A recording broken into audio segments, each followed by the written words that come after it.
Work session of the City Council of the City of Cottonwood, Arizona, to be held April 10, 2018 at 6 p.m. I'd like to have the clerk please take the roll.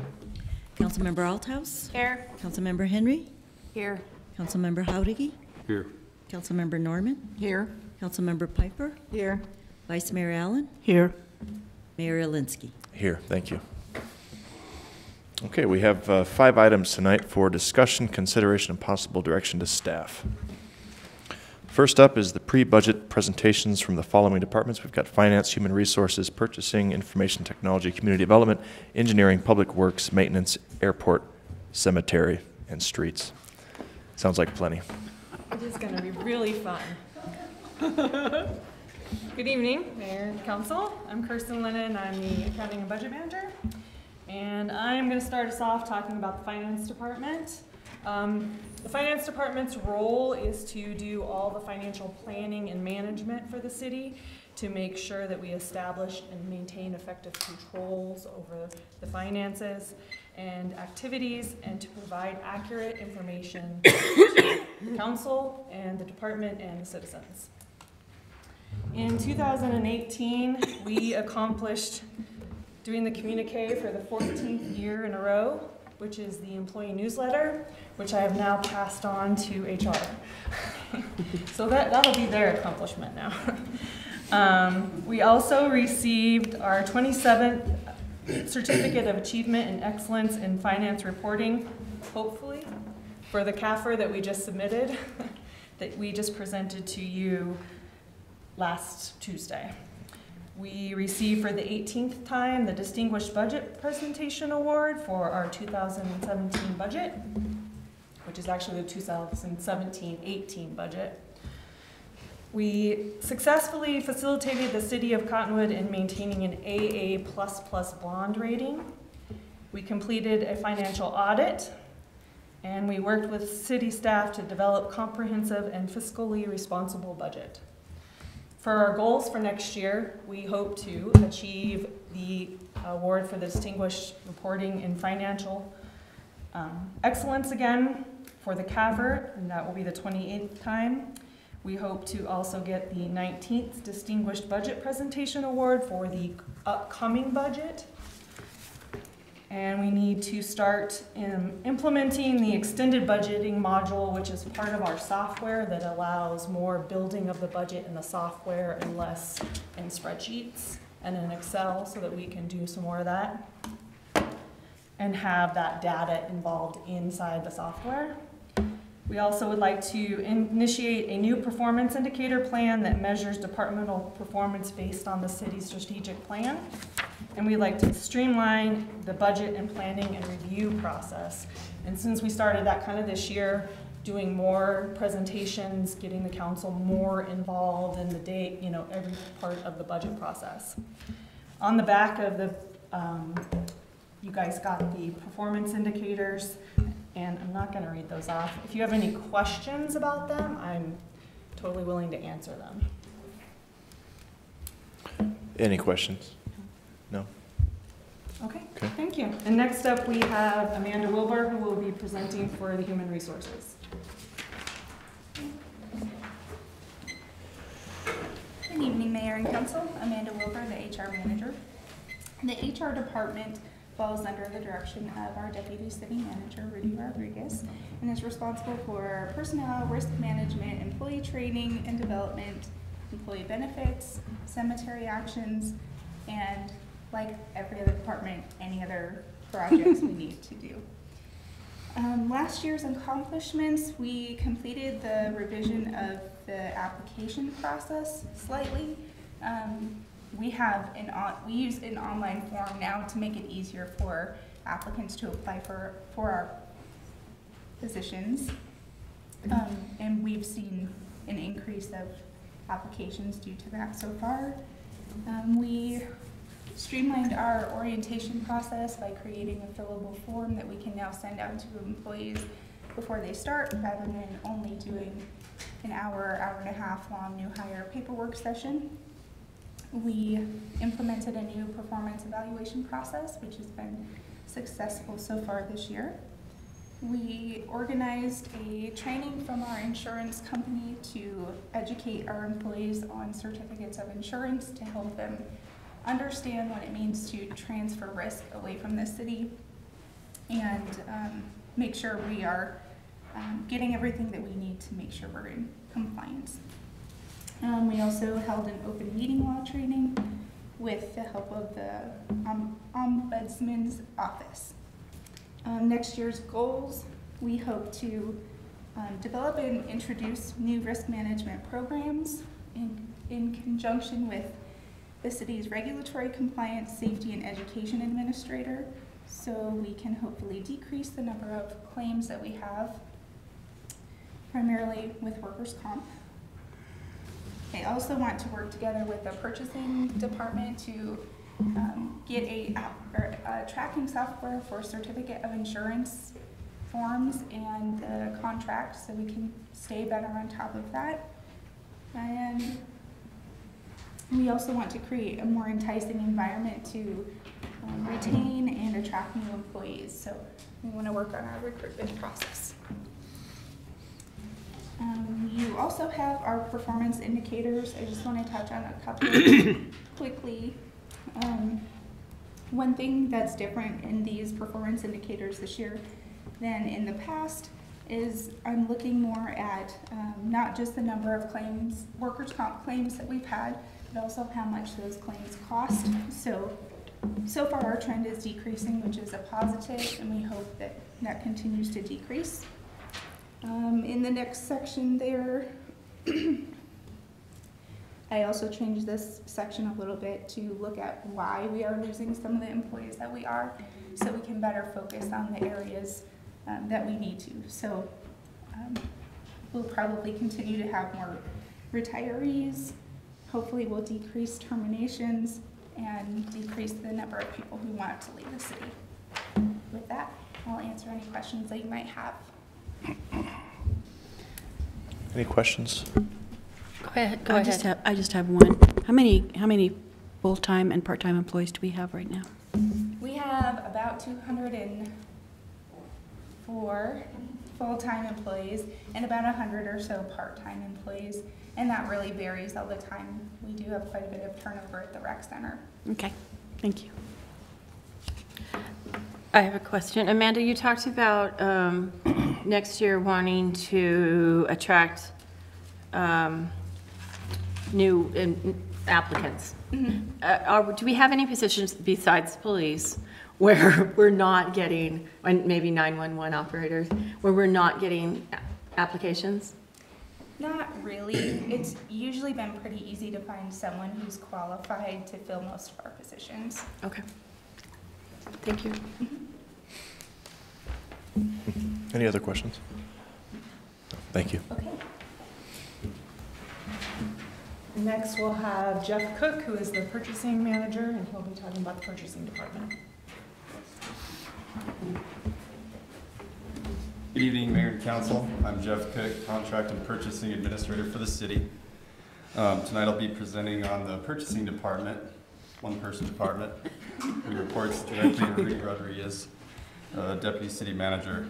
The purchasing department is responsible for maximizing the effectiveness of our citizens' tax dollars while providing timely and adequate support for the city's needs for materials, equipment, and services.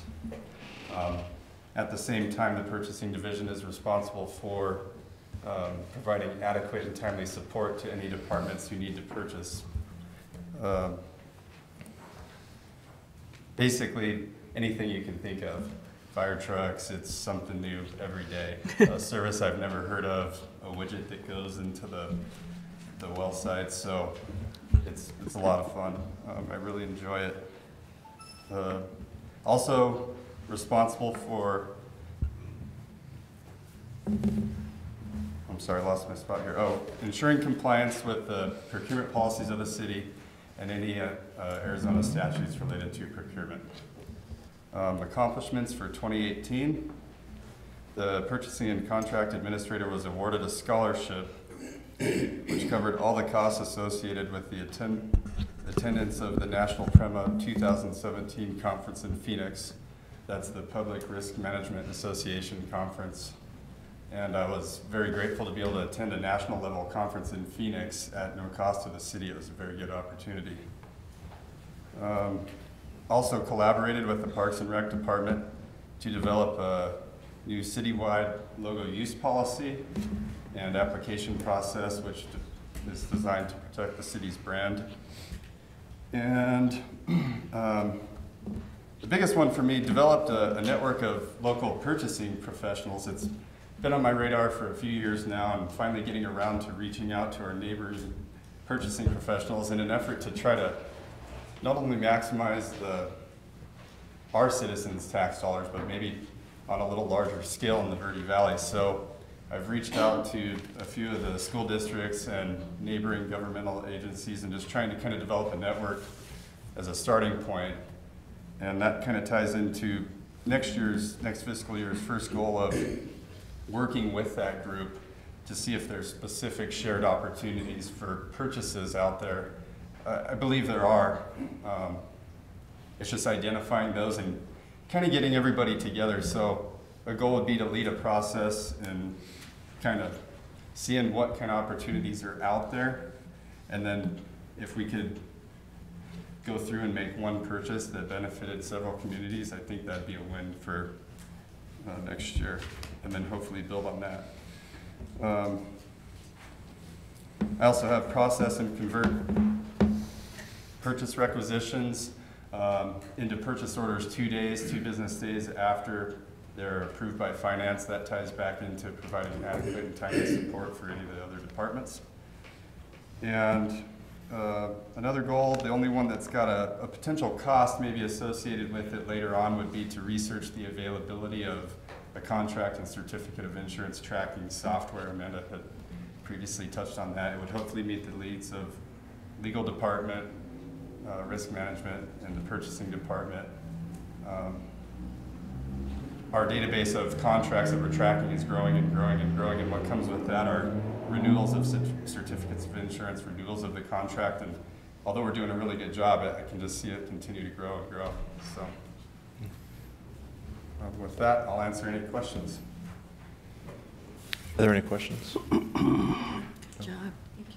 Is this, I'm sorry, I do have one on that software to track those COIs and everything. Is that fairly common to purchase such software to do that? There's nothing we can do in-house to create that tracking mechanism? We are currently using an old Access-based program. It's limited. It's working. We're making it work. Yeah. I believe there are opportunities out there with software now that can send calendar invite reminders out, and just a few more things that are down the weeds that are a little more. But we do have something in-house that we're using right now. Okay, just not keeping up. Right. Yeah, okay. So the goal actually would be to kind of research the cost and then eventually submit that as a budget item maybe in future years if staff felt it was reasonable. Okay, great, thank you. Thanks.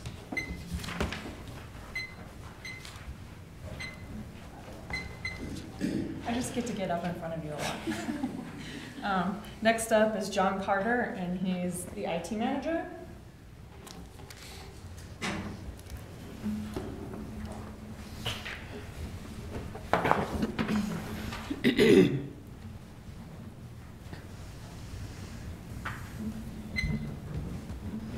You know IT has to use the computer. Yes. We're all thinking it, so I'm just going to say it. Does he remember the password, though, to get in? It was changed today. So. Oh. Yuck. Used to hate that at the county. Every 2 months you had to change your I had a full presentation, but unfortunately it kept taking way too long. So, I'm John Carter, the IT manager, mayor, council. The IT department, excuse me, information technology department is responsible. Try to keep talking here. Is responsible for keeping like all the technology in the city, including our public safety. And but our job goes way beyond that. We do geographic information support. We do the radio technology, the microwave technology, and keeping all that up. And with that, I'll just go quickly to one slide. Our vision, mission, and goals. So I'm hoping you can put it up there. Turn those on. Got to turn the projector on, Mr. IT. I know. Huh? Where's the? He's got it. Apologize. I should have been a little bit better prepared. There you go. Oh boy. Here we go. Okay. I'll start before it gets on. So the vision to positively impact the community through the intelligent application of information systems management. And this comes through our experience, our education, and our actual efforts that are made through this. And this is primarily to support the inspiring and vibrant community. That's obviously our primary goal and what we like to achieve. I don't believe we're there. I think we're getting there. I think all departments are making strides to get there. Here we go, we're getting there closely. So our mission, to partner with city departments and help drive innovation. So we feel that we consistently seek to apply our technology to efficiently and effectively solve the issues we face. We continually innovate in an attempt to spearhead efforts and solve issues and improve the community. And our goal is to support all of this. We want to move from a reactive to a proactive technology stance. Currently, we're reacting quite a bit. You've seen outages, email, phones, the basics. We're going to build redundancy and resiliency into the technology, and we can do this with a pretty low input. It's not going to affect the budget, in other words, very much. We want to build partnerships with our city departments and other entities, and what this helps us do, not only we can do a lot of collective bargaining with our software and hardware items, we can also help when we're in on the front end of decisions. We're going to help drive some of that efficiency. And then we continually assess our systems for efficiency, effectiveness, and opportunities for improvement so we can drive that value proposition for the government. Because one of the worst things you can say is we just need more money. And IT, unfortunately, needs more money a lot of times. So with that, you've seen what our accomplishments are. I've probably read through the packet. I guess I'll just open up to questions at this point. Questions for Mr. Carter? Kind of, sort of. Is this your Verde Valley leadership? I'm sorry? Is this your Verde Valley leadership MGO? No. I was just curious because it's really well written. I did work on it based on the same methodology. Good job. I just wanted to mention that.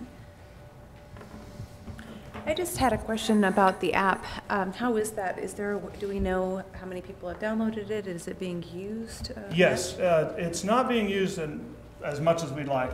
Right now we're at 36 net users. We've had 78 downloads, and of those, the folks that removed it, so we have a net use of 36 users at the moment. That is still, it's a strategic move. We did a soft open for that because we wanted to get some of the other marketing pieces in place so that we can market both the app and the website together. And some of the things we're doing to do that, so one of our techs is teaching a very basic computer course at the library. I think some of you were actually at that course. Those kind of things we're doing to start reaching out to the community, and then we'll do some marketing efforts wrapped around that. We also are doing a cybersecurity seminar coming up on the 24th of April at the Public Safety Building. It's these sort of things we're trying to get, and we're looking forwards to the public events we have, like TVR and that sort of thing. So the app, Camp Verde has one as well, don't they? An app? Do you know? I believe they do. I haven't thought really they did. had much experience with it. I'm just curious if that, what do you call it? Subscribers? How many subscribers they have versus us? I mean, is it, do people sign up for these? I'm not an app person, so I know it's short for application, right? That's about the extent of my knowledge here. But the problem with Camp Verde is they don't have a full-time technology staff over there. They contract out everything they do. Okay. And I know it's proprietary to them, so they won't share it, so to speak. Got it. But you're hoping for more, and you think we can get more? Yes. One of the bigger things I'd like to do is start we did the City Hall Selfie Day, if you remember, last year, August 15th. I want to try to involve the other communities in that. Okay. Do some sort of maybe passport thing where folks do it at each of the communities. And at these things, of course, we'll publicize the new app. Okay. And we do have a couple of issues with the iPhone app, which we're trying to work out at the moment, which make it a little more difficult for iPhone users. Okay. That seems like it could be a great marketing tool. That it will be a great marketing tool. Yeah. Absolutely. Especially for citizen engagement. That part of it, the app has a great tool where you can just take a picture of an issue and then just send it to us. Okay. So we really like to roll that out in a good way, because if you roll it out in a bad way, then it's worse for you than if you never had a. Okay. Right. All right. Any other questions? I'm sorry, go ahead. No, I was just going to say thank you. I was just going to mention, I've got it up on my phone right now, and what's really neat about it is it helps promote the events that we have going on in Cottonwood, much like we have the Brian Mickelson Marathon is up here, and you click on it, and it gives you all the data, or city council meetings, you click on it, there you go. So if we just need to engage more citizens, because it's a really good tool to use, and you guys have done a great job. I agree with that. Sorry, go ahead. No, I agree. I think it's great. Okay. I like the idea. Thank you for your presentation. Thank you.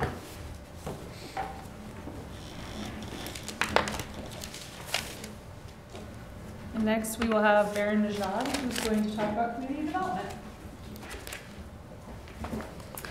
Mayor Linsky, council members, again, this is Baron Najad for Community Development Department. Our department consists of 4 divisions: planning and zoning, building and safety, code enforcement, and historic preservation. The community development provides planning and zoning services to the City Council, Planning and Zoning Commission, Code Review Board, Historic Preservation Commission, Board of Adjustments, when we have the members there, Bicycle Advisory Group, also a general public, engineers and architects. Our organizational chart and staff members, normally we would have 8 members and staff members in the department. Currently we don't have a building official, hoping to fill that position this year. And all the staff members are here. I would like to introduce them to you. I'll start with the building inspector. He's running the department, Steve Jackson. And assistant planner, planning technician, I'm sorry, Amber Richards. And code enforcement and planning assistant, Christina Anderson. And we have 2 planners currently, Jim Paget and Scott Ellis. We have 1 position, administrative assistant. We made an offer last Friday, hoping to have her in the department very soon. I will go through the fiscal year 2018 accomplishments. This was group effort with the building community. We work on 2012 International Code, Building Code update. That will be in front of you very soon, actually next week. And it will be effective June 30th, 2018. As you know, we are working also on the dark skies ordinance. We are hoping that, and we would like to accomplish that ordinance be finalized end of this fiscal year. Also, as a department, we involved in Cottonwood Civic Center construction, actual renovation, and we just recently had final inspection on it, and some other areas need to be done by the other departments. And HPC, Historic Preservation, successfully completed its 4th annual Historic Home and Building Tour. And we were awarded a grant from the SHPO, State Historic Preservation Office, to conduct a historic survey in the area for $12,000, and city matched $8,000 of it, so a total of $20,000. We have a consultant started working on it, and we will be updating you with the progress on that. Another thing for the department is one-stop shop ordinance approval. It is a step-by-step process. We are already implementing this, but we would like to get the ordinance to get moved to the next step. For fiscal year 2019 goals, update the section of the current zoning ordinance. Originally it was adopted 1979, so slowly, as you know, as time comes and it's necessary, we are updating, doing text amendments in the sections. Hopefully we will do more of those this year, coming year. And also begin implementing of the next stage of the one-stop shop process. Like I said, we are doing it already, but we will need to get into details of different stage. And conduct community outreach to inform and educate public on the code enforcement rules and regulations so people get achieve voluntary compliances. So you have it in front of you, performance indicator for each department. It is very short, almost one for each area, each division. But overall idea and goal is to reduce the numbers in the violations for code enforcement and increase the numbers for voluntary compliances. And the numbers shows, percentages show that it's going up for voluntary compliances. Buildings and safety is always provide guidance for building safety for all the constructions, new or old. And with the new code adoption 2012, we will be implementing that and be with other, even with the other communities that they are already doing 2012. For planning and zoning, main goal is here faster and more accurate service. We have annual report, we pass it, annual report that it has all the details for the department. Great. Please, questions for Ms. Najad? My one question is, can you give us a little more information what one-stop shop is? One-stop shop is for the applicants or developers or for the citizens. They should be able to come to one place and get the service at one location. So because of the departments are located in different buildings in our city, that makes it sometimes difficult. And in the past experiences, like we take one form and then we say you have to go to Mingus Avenue, see Public Works, or then you have to go to Finance Department, fill out that form. Instead of that, it should be a permit center. Again, this is difficult to, you know, to achieve at once, but slowly we are getting there. And at least we are doing the most of the permits from our department and routing those to other departments and getting the answers, and it's coming back to us. Then developers are just dealing with permit center, one-stop shop, which is our department. Thank you. Okay. I had a question on your community outreach, conducting the community outreach. What are some of the ways that you hope to accomplish that? For the code enforcement, instead of punishing people with the violation, sending notice of violation, you did this wrong, instead of that, we should get ahead of the game, saying what are the rules, educate people that you cannot do these, or are you aware of those. So educating is, now we started doing the newsletter. It was in the water bill. Okay. And taking one topic at a time, and I'm hoping that we will be able to publish one topic in the newspaper every month that we can talk about the ordinance. Our biggest problems like A-frames, flat banners, and you know, you see those things over the weekends coming up more. Actually, we have rules for these things. It's not we are after violation, but really we have a rule that doesn't allow. That's why. So if we do these things, I think people will be more aware of it. Got it. Okay. Thank you. Any other questions? Thank you for your presentation. Up next, we'll have Robert Winnicky presenting for the engineering department.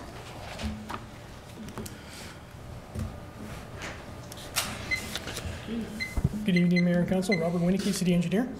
Here to talk to you briefly about the engineering department goals for 2018 fiscal year.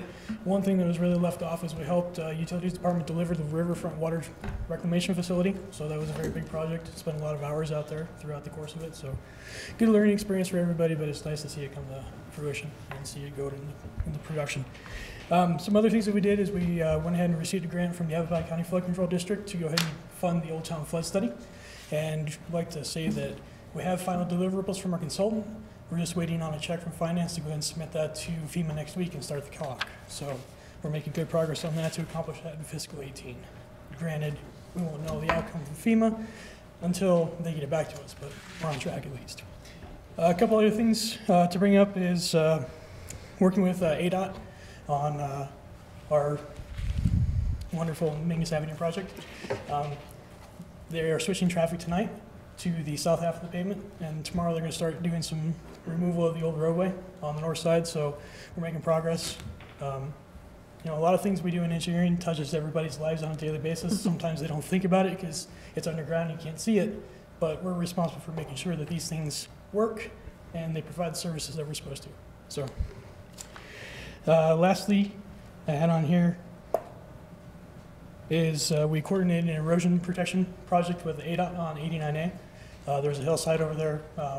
We've got a wall set up on the hill, and there's a church up there, and it was eroding off into the roadway, and just it's kind of a stormwater violation. So we worked with ADOT to get that taken care of and corrected.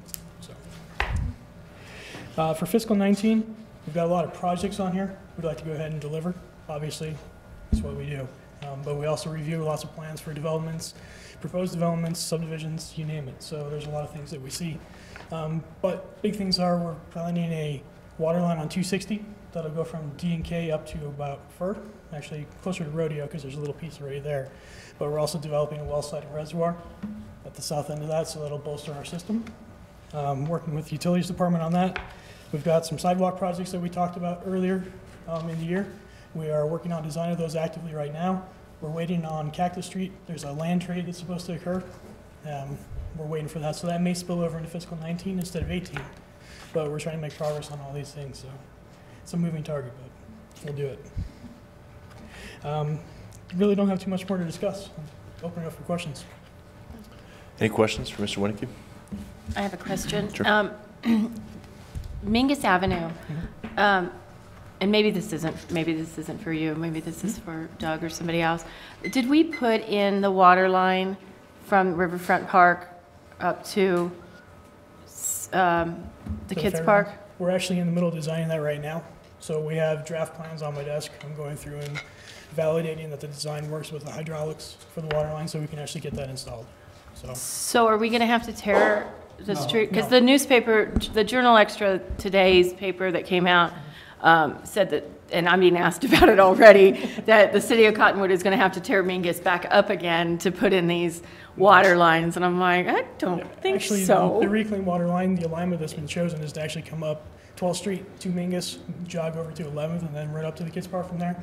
That would be on the second phase of the Mingus Avenue that's currently under design right now. So we anticipate getting that crossing in before any road construction occurs. Okay, So, that's what I thought. Yeah. You know, you read something in the newspaper and everybody believes it. Yeah, So that's been the plan we've had all along, is to try and coordinate these things. And that's why the water line was put in before the road improvements, was to go ahead and not have to tear up new asphalt. right, it makes perfect sense. But like I said, it's written in the newspaper and everybody believes it. So Understood. Okay. I just wanted, since we were talking about Mingus, I thought I would clarify. Sounds Thank good. you. Thank you for the question. Information. Good question. Okay, I think that's it. All right, thank you. Thank you. You're getting your squats in today. That's right. That's it. Last but not least, because he gets to do public works, maintenance, airport, cemetery, and streets, we have Morgan Scott. Thank you, Kirsten. Mayor, members of the council, Morgan Scott with Public Works. I'll jump into Public Works first. Public Works is actually a smaller department because Public Works mostly supplies administrative support to a few of the other departments, the streets, the parks, building maintenance, engineering, transfer station, those kind of things. So I'll just go over real quick kind of our non-routine accomplishments and goals from last year. So our biggest one that we're most proud of is the transfer station that has been handed off to a private company. The goal is that that will not cost the city anything to operate. Of course, they only took over last week, so we'll let you know how that goes. But also, one of the other big accomplishments I know our streets department is very proud of is the Cherry Street pedestrian crosswalk. We've already got a lot of compliments on that. People like it. The only problem with it is everybody wants more. So be prepared for that. Non-routine goals for next year. The Riverfront to Old Town Connector Trail at North 5th Street. I know that's been something on the books for a couple years, and it's one of those things that kind of keeps getting delayed because it's not an urgent thing, but we'd love to see that put in. Also, we're calling it the Old Town to Mingus Mountain Trail. That's something else we're trying to put a lot of effort into, just because that will connect the entire west side of town. Would be able to walk to Old Town, as well as Dead Horse, and someday walk all the way to Sedona. And of course, we're working very closely with the engineering department for the Cherry Street reconstruction and sidewalks, as well as the Main Street road diet and bike lanes. So, for the most part, sounds like Public Works is done with those projects, maybe some final agreements, and then of course engineering will take them from there. Jumping over to Parks and Building Maintenance. So the Parks and Building Maintenance is responsible for maintaining over 180,000 square feet of buildings. Also over 34 acres of city parks, playgrounds, and of course they take on the Christmas light show, which has been very popular the last couple of years. I'm going to jump down to the airport. Obviously, you're all familiar with the airport. It's mostly just running and operating a safe and effective airport, as well as grant maintenance, capital improvement projects, and all that. Some non-routine accomplishments from last year. We did the installation and implementation of an AWOS, an automated weather observation system, as well as what our airport commission has been asking for years. It now has its own discrete frequency. I mean, it's not, I know that won't impact most of the public, but as far as the flying public, the broadcast of the weather advice won't take up their radio time. They can just switch channels, get their weather advice, and come back. So they were all really excited about that. We did complete the airport commercial minimum operating standards. We're calling it the ACMOS, so we came up with an acronym. I don't know how well that'll stick, but the reason for the commercial standards is to limit the liability assumed that goes along with the businesses operating at the airport, as well as to really entice more businesses to come in, because it really raises the standard of doing business at the airport.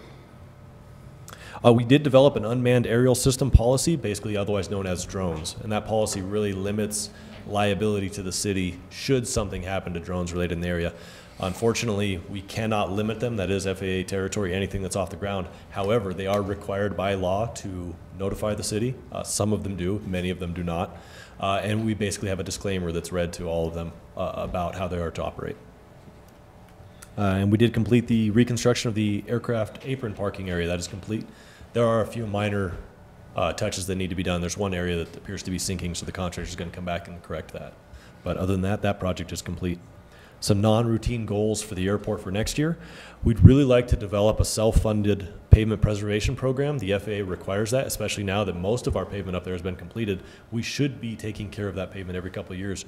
We'd like to implement a program where we're setting aside approximately $30,000 a year to fund that, because our program to seal our pavement at the airport is probably going to cost us $100,000 every 3 or 4 years. And so we're trying to look at ways of funding that program. And again, that probably should be airport funded, not general fund. We'd like to increase business activity at the airport. That includes everything from a fixed-based operator up there to personnel on the field full-time. And again, I know this doesn't impact most of us when we come into town, but for quite a few of the flying public, that's their impression of Cottonwood. When you come into town, that's your first impression, and those first people there are going to make a big difference as far as their impression to Cottonwood. We did complete an agreement for, we'd like to complete an agreement. As many of you know, the Public Works Yard and the Fire Training Station and the parts of the Humane Society are on airport property. So we'd like to complete an agreement for the use of airport property. And that may include a land trade. We're looking at options on that. We do have what's called an instrument flight rule approach. You'll commonly hear referred to as IFR. Basically, that makes it safer. I never want to say safe, but it makes it safer for planes to come in during inclement weather. And next year, we'd like to adjust that to include night operations. There's a few minor changes, basically some surveys that we have to do to document where obstacles are when a plane's coming in. We do want to repair or replace several of the apron lights that are out. These aren't the runway lights, they're just the lights that light up the apron. And finally, we're looking into a kind of a terminal remodel / furniture update. So that's it for the airport. Cemetery, other than the obvious goal of make sure everybody stays in, nobody gets out. We're how's that going?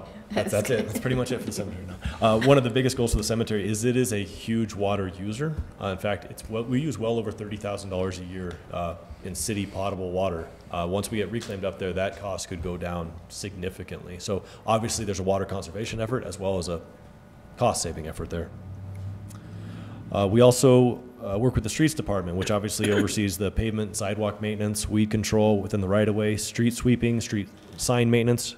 They take care of our one and only traffic signal we have, and of course maintenance of public drainage easements. One of the things they're most proud of, non-routine accomplishments from last year, is they did start sweeping residential streets on a routine schedule. That's something we just did on an as-needed basis in the past, and we don't sweep residential streets as often as we sweep collector streets, but we do get to all of our residential streets several times a year now. A couple things they'd like to do next year is convert all the Old Town streetlights to LED. Some people were worried that's going to violate the dark sky ordinance. We actually have 3 LED lights in Old Town that I think most people cannot tell the difference right now, which is great. So those have been up for a couple months now. And we'd like to develop a pavement maintenance program which would allow us to track the condition, the age, the type of pavement. That's something we don't really have. Every time we come around to doing a pavement seal project, We're kind of going out and looking, okay, what's bad, as opposed to, okay, what's in good condition that we can keep in good condition. So those are a couple things we'd like to accomplish next year. Any questions on any of that? Questions for Mr. Scott? No? I have a couple questions. The connector trail on 5th Street, does that include the bridge that would go over the wash there? That project would probably have to be done in phases, and the first phase probably wouldn't include the bridge, but we'd like to look at a bridge someday. Okay. And then our Economic Development Director met recently, right, with your Airport Commission? That's correct. How did that go? It went well. He did not meet at our Airport Commission meeting. He met at a kind of a side committee. Okay. And they came up with a couple ideas, everything from how the airport can benefit the community, fixed base operating as part of that. They'd also, our Airport Commission really feels like more hangars would also benefit the airport and be beneficial as a fund, a revenue source in the future. Got it. Okay. That was basically the two goals coming out of that meeting. Okay. Good. Okay, thank you. I was not last. Robert Winnicke gets to come back up and present the street construction budget. Sorry, I guess I probably could have done this with engineering. Robert Winnicke again, city engineer. Basically, for street construction, this is more of the maintenance stuff, the pavement preservation, the restriping of the roadways. So currently we're finishing, we've got the planning phase done for the Main Street Road Diet. Trying to get design wrapped up and actually move into construction after July 1. So we'll get that implemented. With that, we'll also look at doing the pavement marking, finishing that off. We started that on some of the streets. You'll notice driving around town, you see some fresh stripes. So we're trying to do it in phases because some of them overlap with what we're going to go ahead and put a seal coat on. So we don't want to put paint down, seal over it, and then have to repaint it. So I'm just trying to coordinate that work. So that's kind of the big things we're looking at doing this year. Questions for Mr. Winnicke? No. You say you want to implement the road diet July 1? Yes. Okay. We'll work on getting get it out. We'll get design finished up and actually get it out for construction contract. Okay. So I think we're looking at probably trying to have Franklin Striping do that. Mm-hmm. They have the current striping contract, but we'll have to see if the work is substantially different than what was been originally. Got it. So.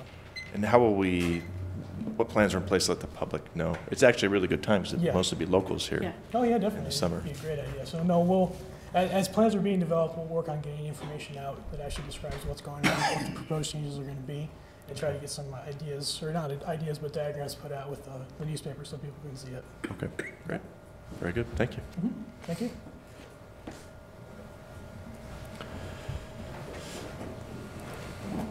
That's it?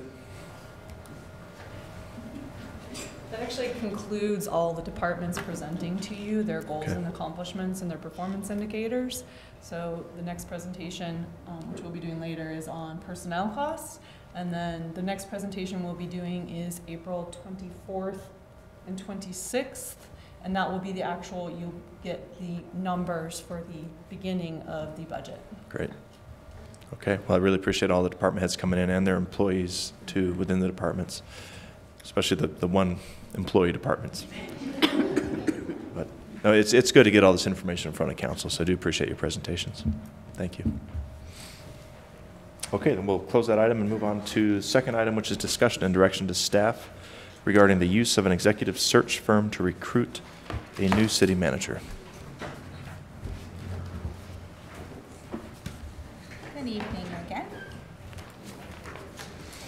After we left the last work session, I solicited some help from Jeff, and between the two of us, we reached out to Sedona and Flagstaff to see what firms bid on their RFP processes when they put those out. Flagstaff didn't get back to us at all. Sedona did. From that grouping, I reached out to not all of their lists, several of their lists, however. And then also, Jeff found for me 3 firms on the SAVE cooperative, which is beneficial to us because their contracts were completely done already. They're included in the packet here for you to look at. And if we were to use one of those 3 firms, we wouldn't have to go through a normal RFP process like we would normally do because they've already been vetted through a process. So that was beneficial to us. So I reached out to those 3 firms, and Peckham and McKinney from Sedona and I don't think I listed the other one. I got 5 total. Only 2 firms actually got back to me at all. One was the Novak Consulting Group, and they told me that they would honor their cooperative contract and pricing. They wouldn't have any changes for us, but if we wanted a specific Cottonwood proposal, they could do that for us. The pricing wouldn't likely be better than what we would get under the SAVE contract with them, though. Through the SAVE contract, their cost would be $21,300. Slavin Management Consultants is also through the SAVE cooperative, and they did supply a Cottonwood specific proposal. Their pricing is actually lower than what it indicated in the SAVE contract, so that's a benefit to us. They came in at $20,307. I'm sure you had a chance to review their proposal. It tells you all the specifics on what they would actually want to do for us. Someone from Slavin was supposed to come present tonight. They called me at 5:30 and let me know that he threw his back out, so he's not coming to present. He is willing to come back and present to you another night if you wish. The Slavin Management Consultants, they have an office out of Mesa, so I figured, you know, they're the only company that actually gave us a specific proposal other than what was available on the SAVE contract, so I invited them to come present because I didn't really want someone to have to fly here and you know, if we're not really sure yet what exactly we're doing. But obviously that fell through a little bit because Slavin is not here. I did prepare a little bit.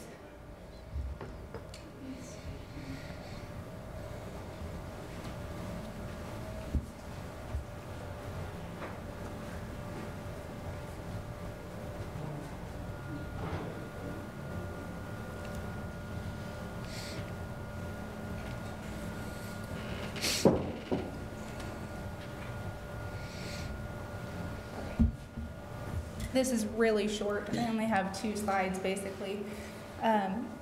This lists out the basic services that each of the 3 companies that we have information on would do for us. Basically, all 3 in some form would do the same exact thing for us. The difference is really kind of in their style and kind of their personality almost. You know, everyone has a different spin on things, but the basic functions would be the same under all 3 of the groups. The one difference is Slavin Management Consultants has a guarantee that they would redo the search if it's vacated within 2 years for only out-of-pocket expenses rather than having to have the entire expense again. In their proposal though, it said out of the 900 searches they've done, they've only had to do that 3 times. So it seems unlikely that we would have to use that anyways. All 3 of them take about the same amount of time to conduct their search also. It's anywhere between 90 and 120 days. One other difference up here is the Novak group would be willing to do a leadership and personality assessment, but it would be an extra $6,500 to do that. So it didn't specifically mention that in either of the other 2 groups. They may have additional options as well, but this one specifically outlined that. And then, sorry, my chart's kind of small. This outlines the total cost of what it would be for each of the 3 options that we have.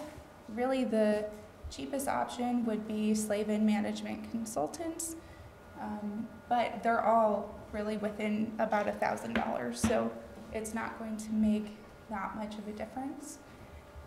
Right now we have no budget for this, so something that I suggest, you know, maybe you might want to consider is you could make a decision on what type of process you wanted or what company you wanted to use.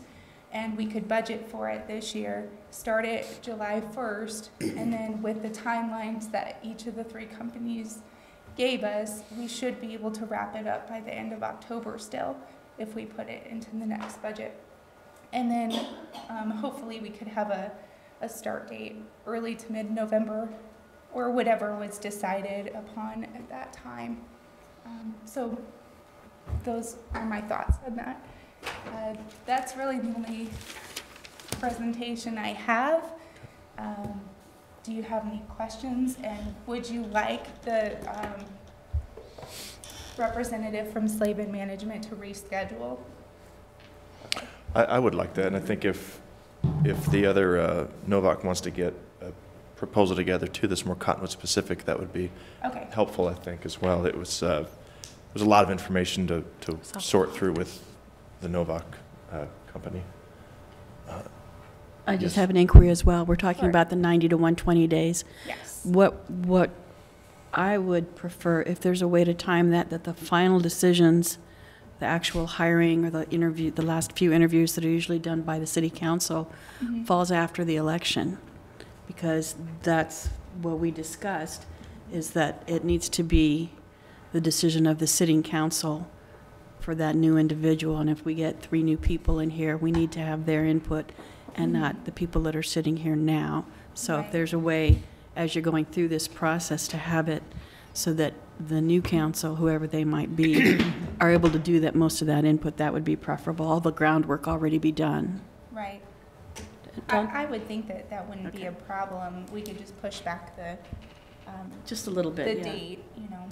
So the new council would get sworn in November, end of November, and if Mr. Bartosh is retiring January 1st. Sometime in January, not January 1st. Well, yeah, but it could, I mean, I agree with you. I think it's the right thing to do, but I worry about the timeline of the start date and such. We would know. I mean, we might know who if it happens in the general election, primary election. Primary. Sorry, I got it mixed up. We would know who those people are. If those top 3 get over 50%, then it's a no-brainer. Those 3 are going to be seated. Then could we include them earlier, even though they're not sworn in? I think it would be wise to include. We'll know soon enough who the candidates are. I think it would be wise to include them in this process in general, just so there's no. No, I agree 100%. I just worry about if they don't get sworn in. I believe it was like Thanksgiving, because I was on vacation when I was sworn in. I mean, that's the end of November. And then, we're talking January, if in the primary we know who those 3 people are, can we, I guess I'm asking Mr. Horton, can they be included in a process when they haven't been sworn in yet? They can't make a decision, but can they be included? That's exactly right. They can be included in the process. They can provide input. What to do with that input will be up to the 7 incumbents on the council at the time. It seems like there should be some overlap with the incoming manager and Mr. Bartosh. Yeah. Well, you have to remember, too, whoever you pick, they're going to have to give notice probably somewhere. And that may be 3 weeks, a month. You never know. Right, so you don't want to push it to too late, because then we won't have any overlap. Right. Agree, input, 100%. I agree the input's needed, but it's the timeline and getting it done that I think is also important.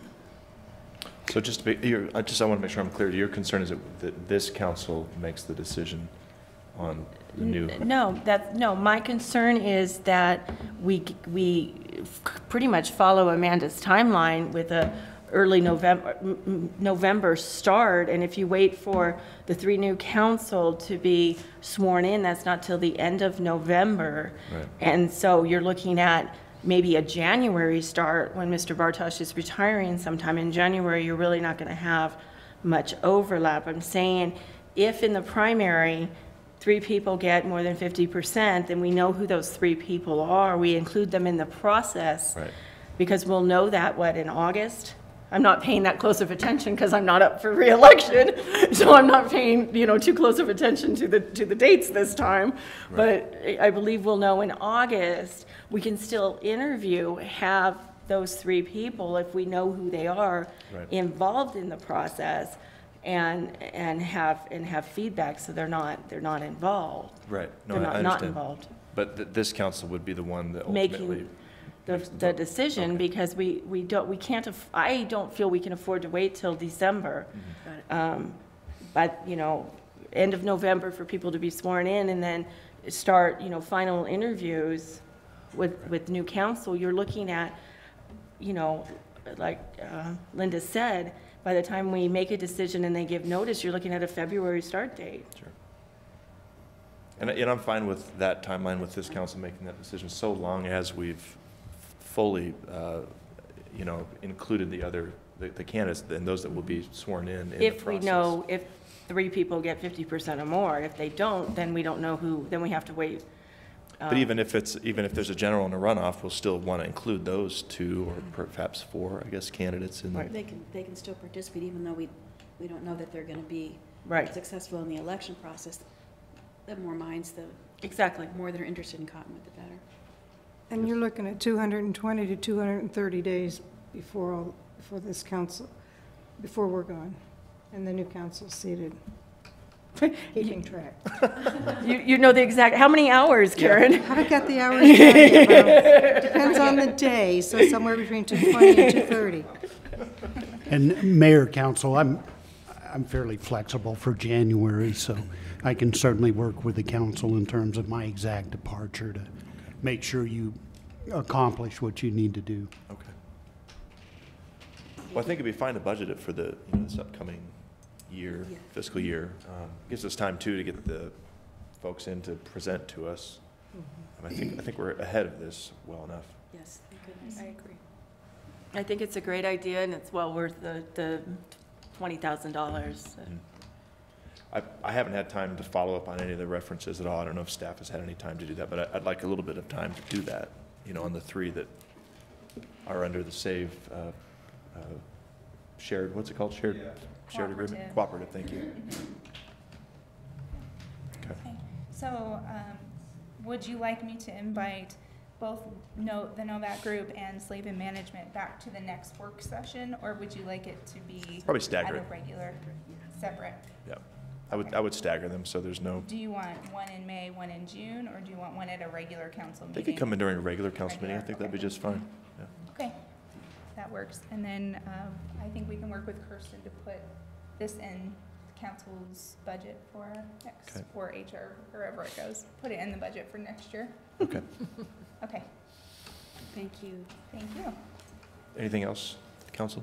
No, thank you. Okay.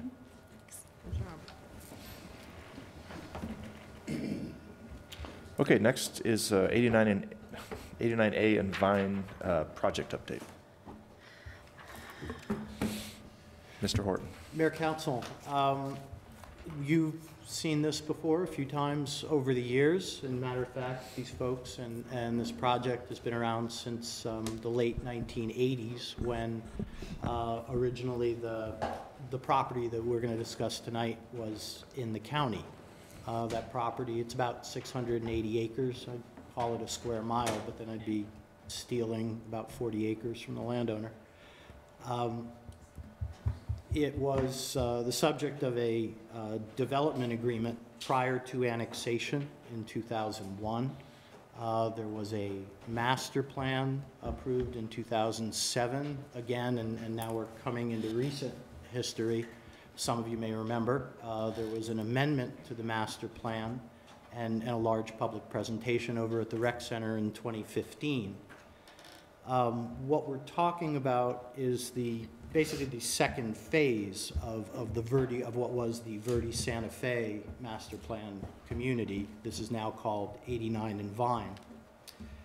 And there is a development agreement in place that covers a lot of topics. What we've been working on is essentially a supplement to that development agreement with the landowner and what would be the developer of the residential portion of what is a mixed-use project and this supplement would cover primarily the infrastructure required to bring this project, to make it active again. It sort of got shelved because of the economy after the 2007 master plan. But we've worked on the infrastructure part of this for a number of years, and it's gone through a lot of changes. I think council's aware that we've worked really hard to make sure that this development, because in the absence of impact fees and because of the distance between this project and existing city infrastructure, there have been some engineering challenges and therefore some financial challenges with making this development part of the city infrastructure. So with that, what we're doing here tonight is allowing the development team, which is the landowner, Jay Stuckey, his colleague, Lynn Lagarde, the home builder, Phil Peterson, and I think his son, Craig, is here, and a local engineer that they've retained, John Wesnitzer, want to represent the project, I think an overview of it to you and to the public, answer any questions you may have, and then at hopefully next Tuesday's meeting, we would bring that hopefully largely complete infrastructure agreement to you.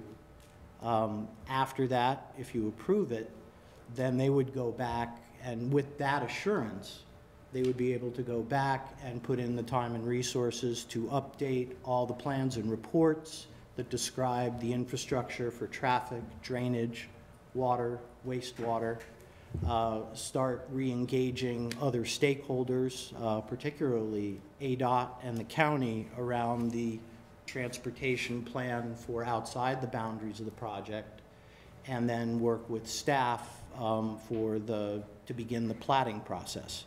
So the work isn't anywhere near done, but we've made a great deal of progress, and I'm happy that the development team is here to present to you, to let you know what their current vision of the project is. Great. Well, with that, should we offer Mr. Stuckey an opportunity to come up and present to council? Let me just say that I do appreciate you coming to council and to the public to present your project. As you need me. We've been coming at our delight in working with your city for close to 30 years. We first came here and there was a planning director named Brian Mickelson. He then became city manager. And we worked with members of your neighborhood on the referendum. And we've been here about 7 or 8 years ago as we started putting together the new Verde Santa Fe. Casey Rooney kept talking to me and he says, Jay, it's the wine. Jay, it's the wine. Look at the figures. They're not coming for Red Rocks, they're now also coming for wine. So we looked at the Casey's report and we helped in the planning of this report that said the heart of Arizona wine country, and that's been implanted on your seal. With that input, we've changed the total concept of this project. It is now centered as Cottonwood's project, not on Cornville Road. It's centered on 89A. We have a whole new concept with 1/2 mile of grapes will be presented across from the Catholic Church to follow the heart of Cottonwood is the grapes. We'll have a major wine input. The development will be off that side. We'll have a diversity of housing that Lynn's going to go through with you, marching to the south. But it's Cottonwood's project. We tried to get annexed 20 years ago. The federal government let us do it. So what you may not know, Ruben may remember this, your mayor then said, Jay, before you take that Verde Santa Fe project to the county, would you come present it? At every phase of the Verde Santa Fe project, I came to your planning commission, and Lynn and I came to your council. When we went to the county and filed our application, and they looked, they said, this has never happened to us. We've never had a city, and you're 5 miles, 4 miles out of the city, endorse this project. So we've been working with you, and now I'm proud that we can really work with you. John Westnitzer has brought us to the place we are tonight. The other thing we did when we started talking to the staff, we became aware that there were some real cost issues. So we sat down with the city manager, with Rudy, who's here tonight, and your mayor.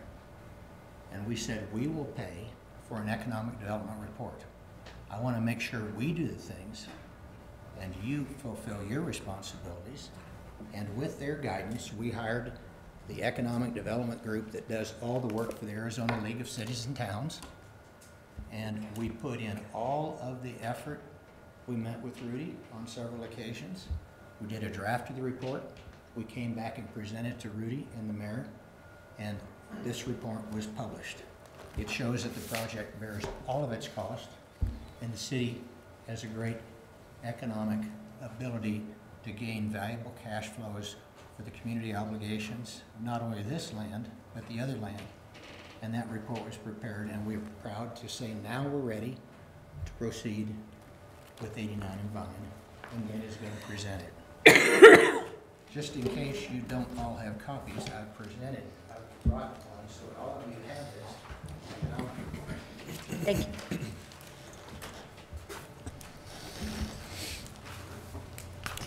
She's Jay. My arms are short too, not just my legs. Thank you, Jay. Such a good job over there. Thank you. Thank you.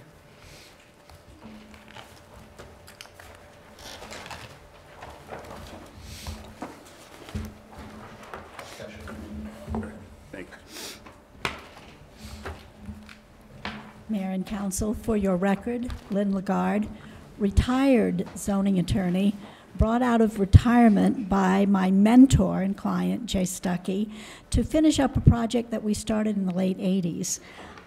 Before I give you a brief overview, I really want to say thank you to your city manager, your city attorney, your staff, and want you to know how well they've worked with us.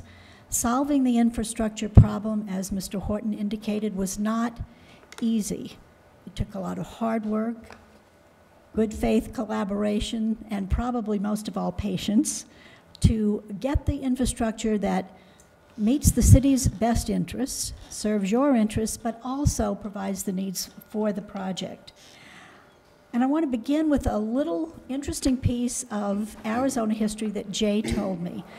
When the Basque sheep herders came to the state and they were moving their sheep from the valley to the north, they used a series of trails and campsites, many of which were interior to the national forests. At the end of sheep herding in that era, there was a lot of private land then held by the sheep holders that was inaccessible and remote, and the Forest Service naturally didn't want it in private development. So they identified a piece of federal land of equivalent value and traded it to the sheep herders. So that's the background of the Verde Santa Fe project. The sheep herders were not developers, but Mr. Stuckey and his partners were in that business and acquired the property and started planning.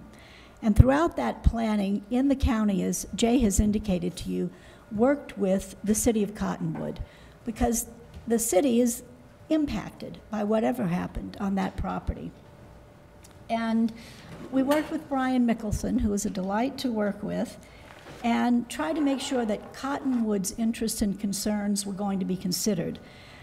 That eventually led both the city and Jay to recognize that there were really benefits in having the property as part of Cottonwood. That had sort of been in Jay's thinking all along, but we really began to see it, especially since it would allow the city, and this was important to Brian Mickelson, to control its own destiny in terms of planning. And I sort of lived and worked, as Doug did, in the city of Scottsdale, and that's just what the city of Scottsdale did with that whole north area. Annexed it, and the rest is history because it became a very important part of the city. The property was annexed, as Steve indicated to you, subject to a pre-annexation development agreement that served Jay's interests so that he'd have an efficient, predictable approval process, a way to get infrastructure. But more importantly, it served Cottonwood's interest, because Cottonwood had some real goals to have a sustainable and economically viable development. And those goals weren't just out there. They are part of that development agreement, commitments that the owner made. The city's goals incorporated a comprehensive set of planning and development guidelines, and they've resulted in one of what I thought was one of the biggest things to the city was the elimination of a golf course and the replacement of that with open space, parks, and a trail system. The relocation of commercial, there was some commercial down on Cornville to the east. All the commercial and mixed use was consolidated on 89A and a little piece of the corner. That gave you a window on a regional market between you and Sedona, which allows us to attract the regional users you want and which contributes to your tax coffers, which was a big consideration for the city. We wanted to provide, and the city wanted a mix of housing types that real families could live in, not just retirees, and we're going to give you that mix, a potential resort, a village center, desert-sensitive and environmentally sensitive design, energy and water conservation strategies, and aesthetic guidelines. So you have a project that you like how it looks, and the community likes how it looks. So the approved master development plan accomplished those goals for the city, and it's being implemented now with this plan.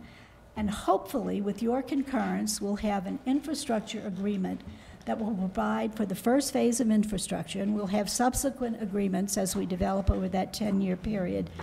And that infrastructure agreement will enable us to move the project forward. We've got some slides that will go through briefly. These first three are just to give you an idea of the heart of Arizona wine country, because we're hoping to add another piece of history to Arizona with the new wine industry that you've made your logo and your goal and your general plan.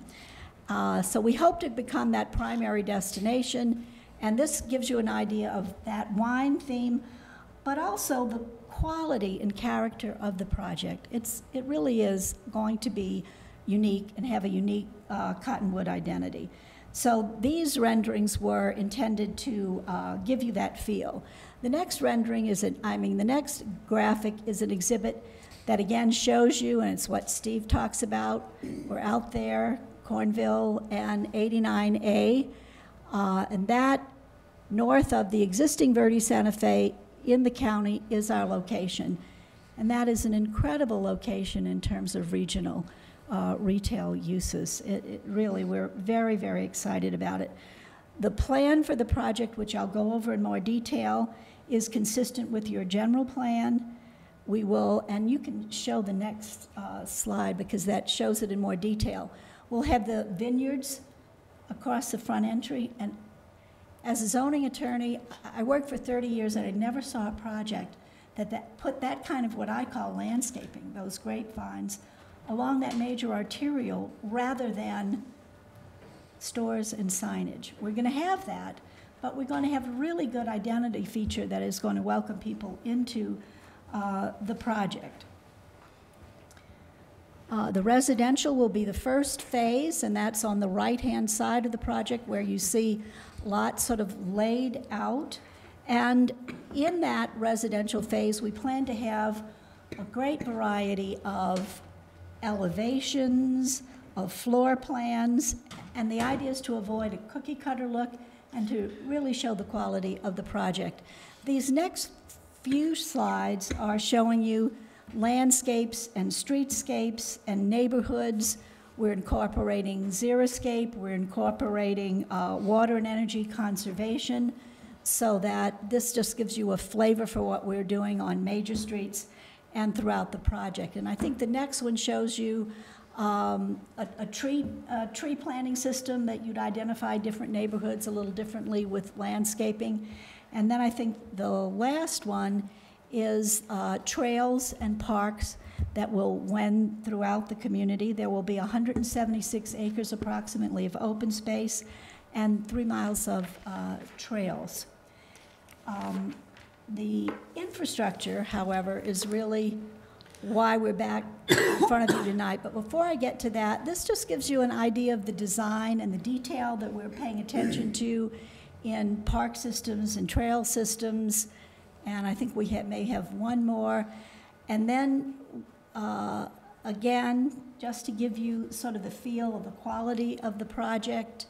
And then lastly, we have, and that would be our village center, which was always the planning principle that we use for the project. And then some idea of the attention we're going to pay to walls, streetscape, paving, detail. Again, a real sense of quality, and that it's well thought through and brought together. And then I think the last slide on this one is how we will have what we call street signs, urban furniture, fountains, wall treatment, that sort of thing that gives you a sense of the quality of the project.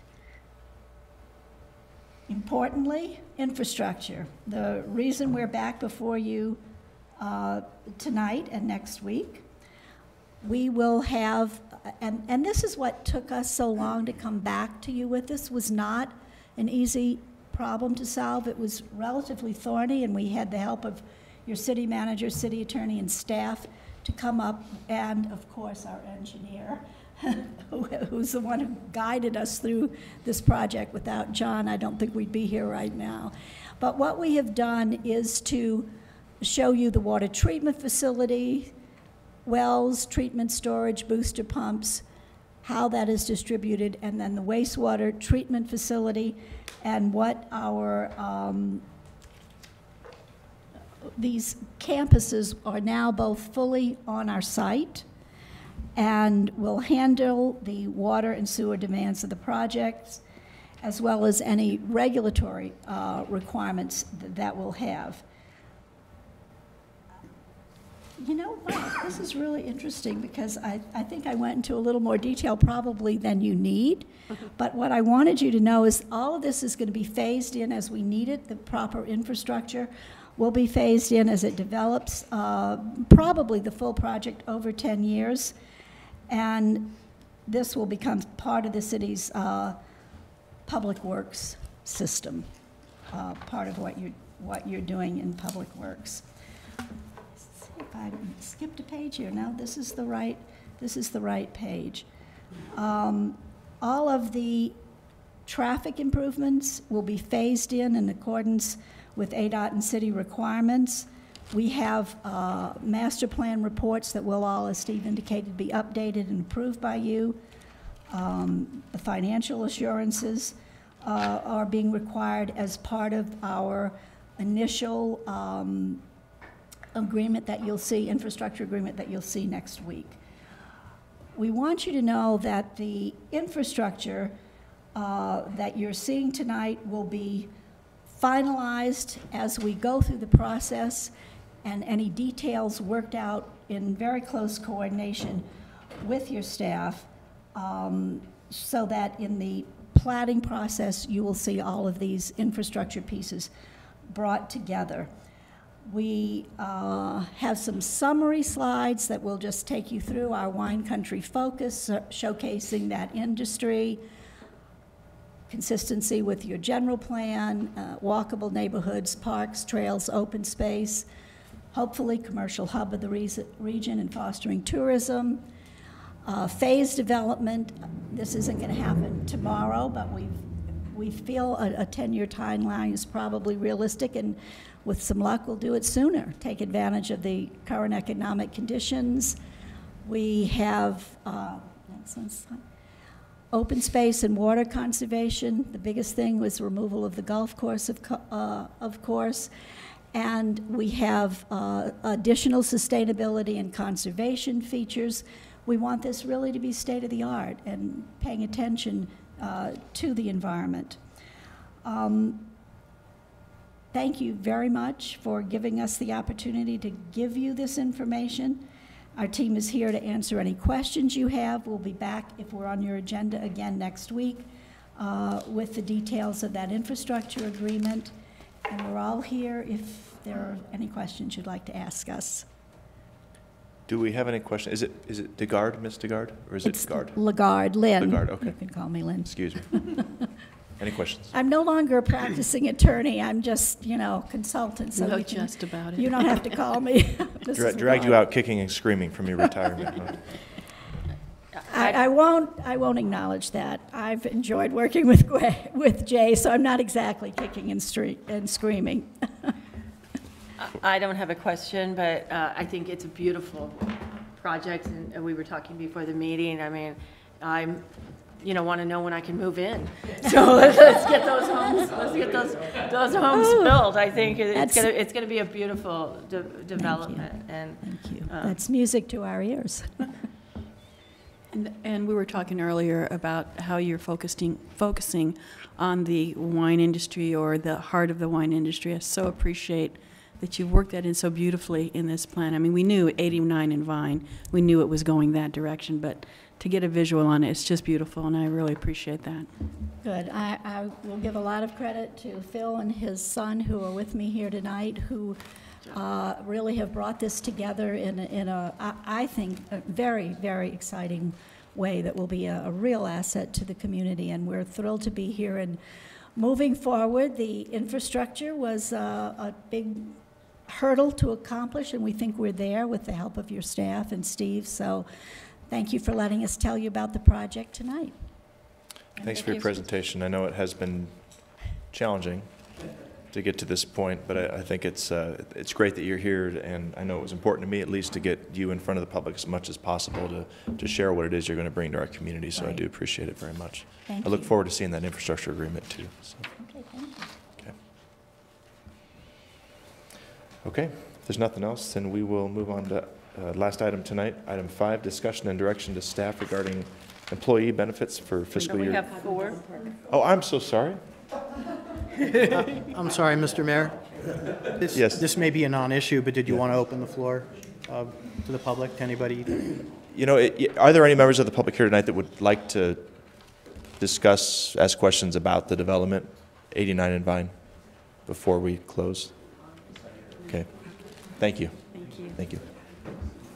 Sorry, Mr. Faust, I almost skipped the most important thing on the agenda. Yeah, right. We're back to the dogs here. Oh, and Mr. Mayor, just one more point of privilege. The staff came and stayed late tonight just so they could be here to answer any questions you or the public might have. And some of them canceled other appointments in order to do that, so I just wanted to recognize them. Thank you. Thank you. Thank you, Steph.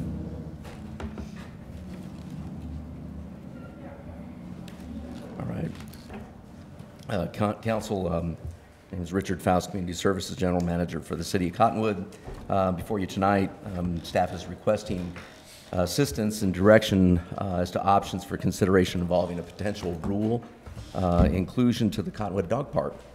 And at the regular meeting of the Cottonwood City Council on February 6, 2018, and during the call to the public, an individual came forward identifying her concern as to the Cottonwood Dog Park rules and regulations, which currently allow for dogs to be fully leashed while in the fenced compound areas of the park facility. Her concern specifically centered on additional rules, an additional rule to be added to the park signage down there, which would incorporate the need for unleashing dogs while entering fenced compound areas.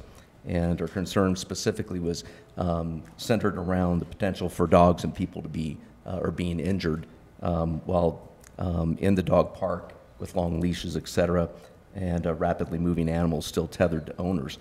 The Cottonwood Police Department Ordinance Enforcement Officer, just kind of give information for background purposes, Autumn Dernate completed a survey of 6 communities with dog parks in Arizona to determine park leash rules and those leash rules and ordinances that they might have. Out of the 6 municipalities that were polled, only one community, which was Prescott, had a rule against leashes inside compound areas. And they're specifically stated, remove your dog's leash in the staging area before entering the dog park. None of the other communities contacted by Autumn mentioned in the park rules information as to removing leashes prior to entering dog park facilities. There are issues with that, and we wanted to make sure that we identified those. A lot of those were brought up in 2008 as I was part of the the Cottonwood Dog Park Committee as they were going through the committee. This was one of those that was actually discussed and talked about. And the indications were is that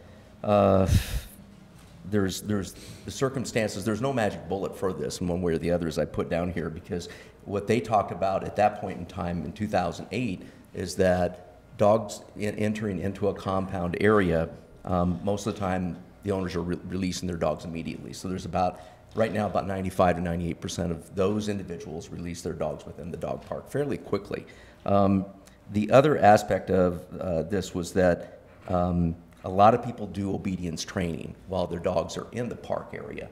They do this for a specific reason, and that is dogs are usually, not centered totally on the leash, the obedience training. As they're leashed, it allows them to, the owner to be able to strictly enforce certain specific commands, voice commands. So the one thing that they had always indicated in 2008 is that this park would be dog must be controlled by command, and that would be voice commands as well.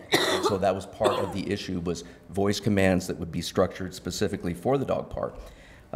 So that was one of the things, the reasons why they never incorporated a rule like this. There is also the circumstances that I think that when we look at training purposes, we also have the Cottonwood Police Department. And they do their training down there as well, and they have their dogs on leash as well as off leash. So they do both. So it's kind of a complex issue as to how we would actually incorporate that. So staff is requesting direction pertaining to such a requirement, should it be council's interest to move forward. So in other words, we're just having options here of leave the current dog park rules in place with no changes. We implement language similar to the City of Prescott's through ordinance format, or we simply add language to this type onto the signage at the facility with addition of the requirement onto a new sign for approximately about $250 to $350. It's a non-budgeted item, but I think we could probably find the money there. And again, I identified the 2 signs that are down there currently that identify the specific rules and regulations for the dog park. So we'd actually have to probably put it on both of those signs so people would see it. Especially if we put the one on the white background with the red letters, and that one does have space, we probably could incorporate something in there. And so I just wanted to leave that information with you. And if you can provide possible direction for staff, that'd be great. Council, what do you think? I do have an inquiry. What it's stating here, when I'm reading it, it's that a rule for such as this would prohibit or forbid keeping animals on short leashes for training purposes. I believe the original complaint of the individual that came here, she wasn't complaining about a short leash. She was complaining about a long leash that she would stand on. The issue was an individual letting animals run with a long leash. Right. A 6-foot leash won't go much past the most dogs' behinds if they're that big and going to be dragging it around. So is there a way that we could specify? I mean, we've got the sign that says dogs must be controlled at all times with leash of not more than 6 feet in length when outside the dog compound. I don't see why we couldn't use this for inside the dog compound. We could. So that's another option that would be available there. Just to basically state that the leash could be no longer than 6 feet within the compound. So that's short and simple. Right. And that would address her concerns. Mm-hmm. I just, personally, I just think leave it alone. I mean, they're people's dogs, and I mean, they wouldn't be taking them to the dog park if they didn't love their pets and care about them and not want them, to get hurt. And I mean, are we in the business of policing how people, take care of their dogs at a dog park? Normally, my vote would be leave it alone. Yeah, normally information-wise, is the dog park does mean open space. And it means the dogs are going to be, let them run and socialize. Right. And that's a normal definition of a dog park. So just throwing that in. But it sounds like this is an isolated complaint, right? I mean, I know the complainant did say there were some others, but this is the first I've heard, and nobody else came in 10 years forward. Right. So it does seem as though it really isn't big problem that we really need to address at this time? Apparently not, right? I mean, again, it's been 10 years, and this is our first complaint of this. I remember when the dog park committee formed to create this dog park, and they took their time with drafting up the rules, and it was very well thought out. I'm kind of the mind myself to leave it be and maybe try to address that one specific isolated incident, maybe just with some one-on-one contact about the safety hazards of Long leashes. Of a long leash, yeah. And does Autumn go by the dog park regularly to enforce these rules? She does. Okay. I'm not sure how many times a day, but I know that her route takes her by there quite often because, again, it's one of the areas, it's the prime area location for animal activity. So that would be one place where she and Al would go. The other one would be up on 12th Street, which is at the kids' park, because people do use that. And so I know they're up there as well. So those are the two park locations. And has she reported any, independent issues with this leash? She didn't specify there were any previous issues associated with this complaint. It seems as though that would address the concern, I think, if we can let the complainant know we're following up and are monitoring as well to ensure compliance moving forward. That's true. I mean, as far as I know, again, as long as we've had the dog park there, there's never even been an incident where I've been informed that a dog was injured or a person was injured from a leash incident. So at this point in time, that would be, my indication where there really hasn't been anything. And again, I haven't heard anything from any other Parks and Recreation individual that operates a dog park facility that this is a major problem. When we look in the National Recreation and Parks Association magazines, we take a look at some of the rules and regulations, and that's not one of them. Because again, it's like what we were just talking about. Dog park is an open space for dogs just to be let off leash. And again, probably 95 to 98% of people, that's what they do. They just unleash them when they get right there. They're gone, and then they have to leash them back up as soon as they exit the fence gate. That's what they do. Kind of a known commodity in the rule. Okay. So, any other council members want to chime in here so we can get kind of a sense of? I think we should leave it alone, too. I do too. I think it's good rules. Okay. I'm hearing majority of us say leave it be. Right. Do we want to try to make direct contact then, or just give Autumn a heads up to monitor the situation? Yeah, and I think that if she makes contact with the individual, I mean, I don't have the individual's name, Sure. so maybe she might be at the dog park or something along those lines. I don't know. Okay. Marianne, was there a name that was given to come up at that time, or? Yeah, I don't think there She was. didn't turn something in?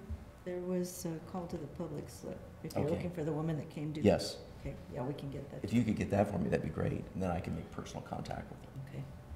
Great. Okay. I think that's it. Thank you. Thank you, council, very much. Okay, sorry, now it's the last item. Item 5, discussion and direction to staff regarding employee benefits for fiscal year 2018-2019.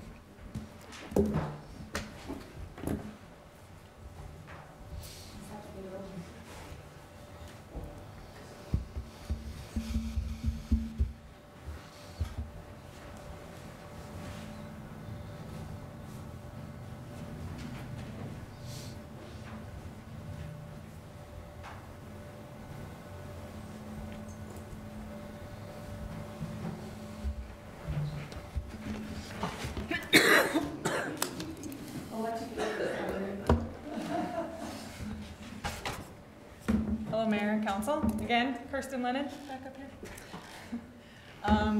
Basically, we just wanted to give you some information about the employee benefits. From previous discussions, you guys wanted us to come back and talk about a few items. So I just wanted to give you an update on the Arizona State retirement and where we currently are with that. Everything with Arizona State retirement is a match system, so whatever the employees pay, the employer matches the same percentage. As you can see, the percentages have kind of gone up. They've been pretty steady over the last few years. It's only been like a 0.1% increase or a 0.2% increase most years. The total cost for FY18 was $980,000. Estimated cost for FY19 is $1 million. And that's with the fact that we currently have budgeted the merit, the COLA, and longevity, which we will discuss and then take out after if you say that you don't want that in the budget. Arizona State Retirement's unfunded liability total for the whole system is 16.1 billion, sorry, I forgot the B. And Cottonwood is 12.7 million of that. Kirsten, can I ask you a question while we're on that? Are we required to match 100%, or do we choose to match 100%? Because like my employer, Public, will only match up to 4% or 6% or something. As far as Arizona State Retirement, they set it as we match whatever the employee puts in, we match what the employee puts in. That's what their rules are for that program. Thank you. Public safety retirement, I'm giving you the unfunded liability first. Their rates are all over the place. So the unfunded liability for public safety, as you know, is pretty high. For fiscal year 2017, which is when they did the last actuaries and sent those out, the total for both police and fire is 12.6 million. And you can see that police is only 39.4% funded and fire is 71% funded. And I kind of gave you some examples so you could see what other cities are facing as well. The city of Phoenix, for their police department, that's 1.6 billion in 2016 and 1.8 billion in 2009 for 2017. Same thing for the other cities. They're all pretty much only 50 to 70% funded. There are quite a few that are not funded, that these cities are paying in a full 100% of employee costs. So if the employee makes $60,000, the city is matching that $60,000 for their benefit. In 2017, public safety realized that there were, for the second time, there are actually 3 tiers for public safety. They had the first plan, the second plan, which they tried to fix some problems. Then they got sued and had to go back. And then the third plan, that they made some really good changes where they've made 2 different plans. One's a defined benefit plan, one's a defined contribution plan, and the employee has 90 days to choose which one they want. New employees only from July 1st, 2017 can enroll in that plan. Everybody before then is grandfathered into the plans that they're in. So the ways we're currently dealing with the unfunded liability is we're paying drop for people even if they are in the drop. So whatever contributions they would make, whether they're in the drop or not, we're paying that. What's drop? I'm sorry, can you? Drop is a retirement program where you quit the day you go into the drop, you quit contributing into the retirement plan. But that money, your money sits there and gains interest until you retire. And you have to retire within 5 years. So it's kind of like you get a little extra interest while it sits there and waits for you to retire, and then you get a lump sum at the end. This was a plan that was put in place in about 2000 when police departments, particularly down in the valley, couldn't find enough people to hire because of the growth of the state was going so quickly. And so this was an approach to get senior officers to stay longer so you could, fill the public safety needs that you had. It's interesting, at that time, the public safety fund was funded at 140%. And only people that were in the plan before the new regulations, which is July 1st of 2017, are allowed to go into the drop. They had to be grandfathered in, so you can't go in anyone forward. We also prepay our budgeted contributions in July. So we calculate how much that's going to be for the employer portion, and we just pay it up front. That way it earns interest all year long, which helps bring down the unfunded liability, rather than sending them little bits and pieces and then they can't earn as much interest. And then we could also contribute additional funds if funds were available to help bring down the liability. You could also pay it off, but as you're gonna, as you see in the graph, it's going up. It's still going up. So even if we paid it off, there's no guarantee that we won't owe more money next year, that that unfunded liability won't come back. So this is really convoluted because now they have 3 different tiers. They have the first tier, and then they have the second tier, and now they have a third tier. Basically what it tells you there is that the city's portion is really all that matters. We pay currently, for fiscal year 2019, we'll pay 48.21% of every police officer's salary into the plan for anyone that was hired before the July 1st of 2011. And then it's the same for anyone from July 1st, 2011 to July 1st of 2017. And then it changes for anyone after July 1st of 2017. And they sold it with, you're only gonna match what the employee puts in, the 9.94%. Employer pays 9.94, but then we have to also pay a legacy tier 1 and tier 2 percentage, which kind of just brings it back up to the 48%. 45, you save 2%. So it's still pretty high. Then you have, that's just for police. Fire is separate. They are 2 separate plans. You have to have 2 separate boards. Their money is kept separately. And theirs isn't quite as high. It's 27.44% for next year.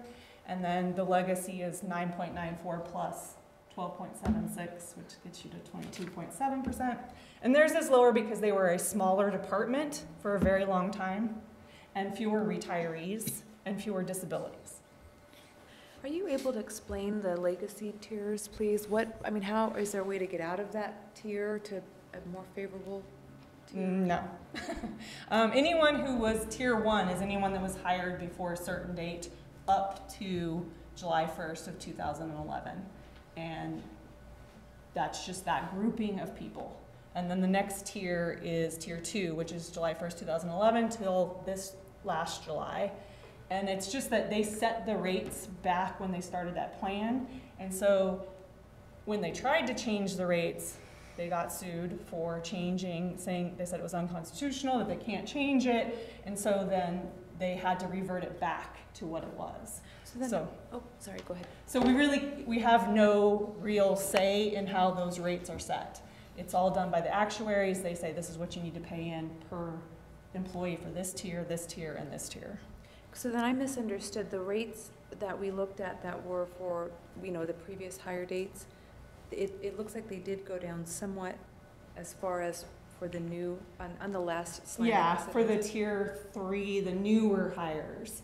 And it's only because they're a different plan completely. It's a defined benefit plan and a defined contribution plan choice, and it has different benefits. They have to retire at a later age. They actually have a set age. You have to retire at a set number of years of service, which it had before, but it's more years. You cannot contribute more than $110,000, I think, income. So anything above $110,000, you quit contributing into the plan. They just put a lot more rules with the new plans, and so that legacy is just to make up for the fact that you're not contributing for those new people.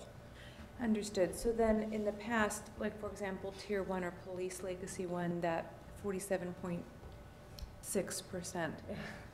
Then when we look at the employer legacy tier 1 and 2, it went down quite a significant amount. And so is that just these actuary forecasts, and we're looking at different numbers potentially in future years? Yes, you will definitely see different numbers every year, I'm sure. I can't guarantee it's going to go down or up. It depends on the actuaries, depends upon their investments and what they use to calculate those actuaries. Because it seems like a good increase, as far as decrease, I guess. Yes. So increase in the plan, I guess, and decrease in our liability or our payment.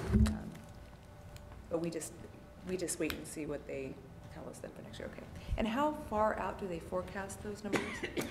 We get next year's numbers usually in the current year. So we got 2019's numbers for what our percentages would be in November. So what's the, you know, when is there light at the end of the tunnel? In 30 years when it's paid off, right? 20 But years. 20 years is 20 when years when it's paid off. But you're saying that these numbers aren't necessarily going down. I mean, I'm hoping they're very smart people that are looking into this to make sure that the system is sustainable for the future. And that is why they made all the changes that they made, trying to make it more sustainable for the future. You know, by changing the plan, not allowing those the people that were making large sums of money to, you know, bank their retirement and contribute more, and they're trying to make it a better plan. They really are. Okay. But in 20 years, we're going to have paid off the liability that we currently owe on the bad plan that we're stuck with now. Okay. So we went through those. So I included with everything was the League of Arizona Cities and Towns survey that they just sent us, and it has all the information that they received for fiscal year 2017 on salary range, health insurance, merit COLA, job descriptions, everything. It was all in the packet with it. We do need to make sure that we're in the market, as always. So, you know, recruitment, like Amanda said, sometimes it's hard to find individuals who are qualified. We want to make sure that we stay in that and get people here to apply. So I want to talk next about health insurance rates. And this is one of the things that you asked me to bring back. When I presented before, you wanted to look at the health insurance rates and determine. And the reason we're bringing it back to you now is that our open enrollment starts April 17th. So we need to know what rates we're going to give our employees so that they can make an informed decision. The health insurance rates, as you can see, are kind of up and down all over the place over the last few years. We were self-insured from 1984 to 2001, and then we went into the Verde Valley Employee Benefit Pool in 2001 to 2010, and then to the Arizona Public Employers Health Pool in 2010. They had proposed a rate increase for 2018 of 10%. And so then the Ashton Tiffany, who really runs the pool ran the pool for Arizona Public Health Employers, they looked into joining with some other health pools, and that's where we got, I can't ever say it right, Kairos. And they joined a whole bunch of school districts and other organizations, which got us a lower rate increase. So then we only had a 4% increase for 2017, and they're proposing, or 2017-18, and then 2019 they're proposing a 3% increase, which is not a lot for health insurance. So you can see here's the rates, current fiscal year 2017-18, 2018-19 for medical, dental, vision, and life insurance. And the vision is fully employee paid. It's an employee choice. City does not contribute anything to the vision plan. But it's going down, the cost is, and the life insurance cost is going down, but and the dental is staying the same. It's just the health insurance that's actually going up. So I wanted to give you some numbers on what the current cost is based on how many current employees are enrolled in the plan.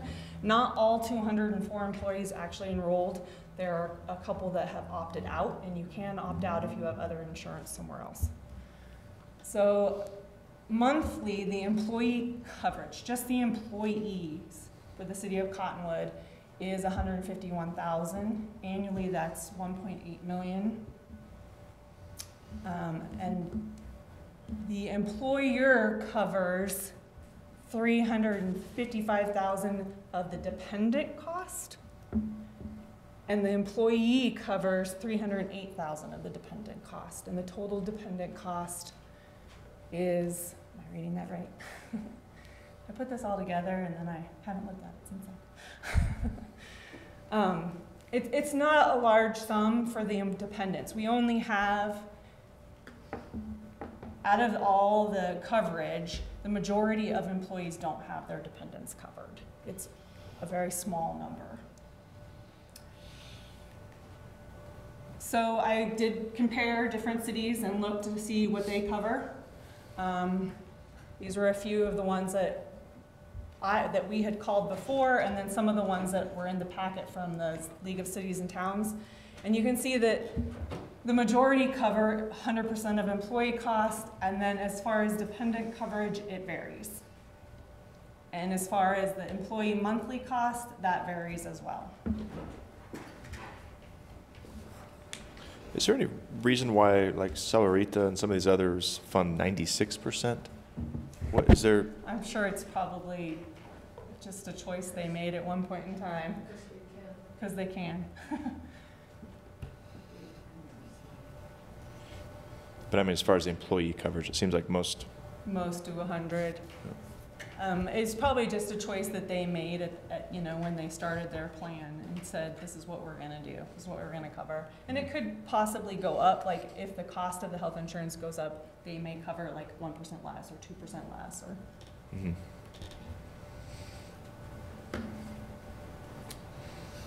So changing employee benefit contributions, our current structure is that we cover 20% of child cost, 30% of family, and 40% of, the employee covers those. 20% of their child cost, 30% of their spouse, and 40% of the employee plan. And that's just basically based on cost. The child cost of the monthly bill is lower than the other two, and so we cover a larger percentage.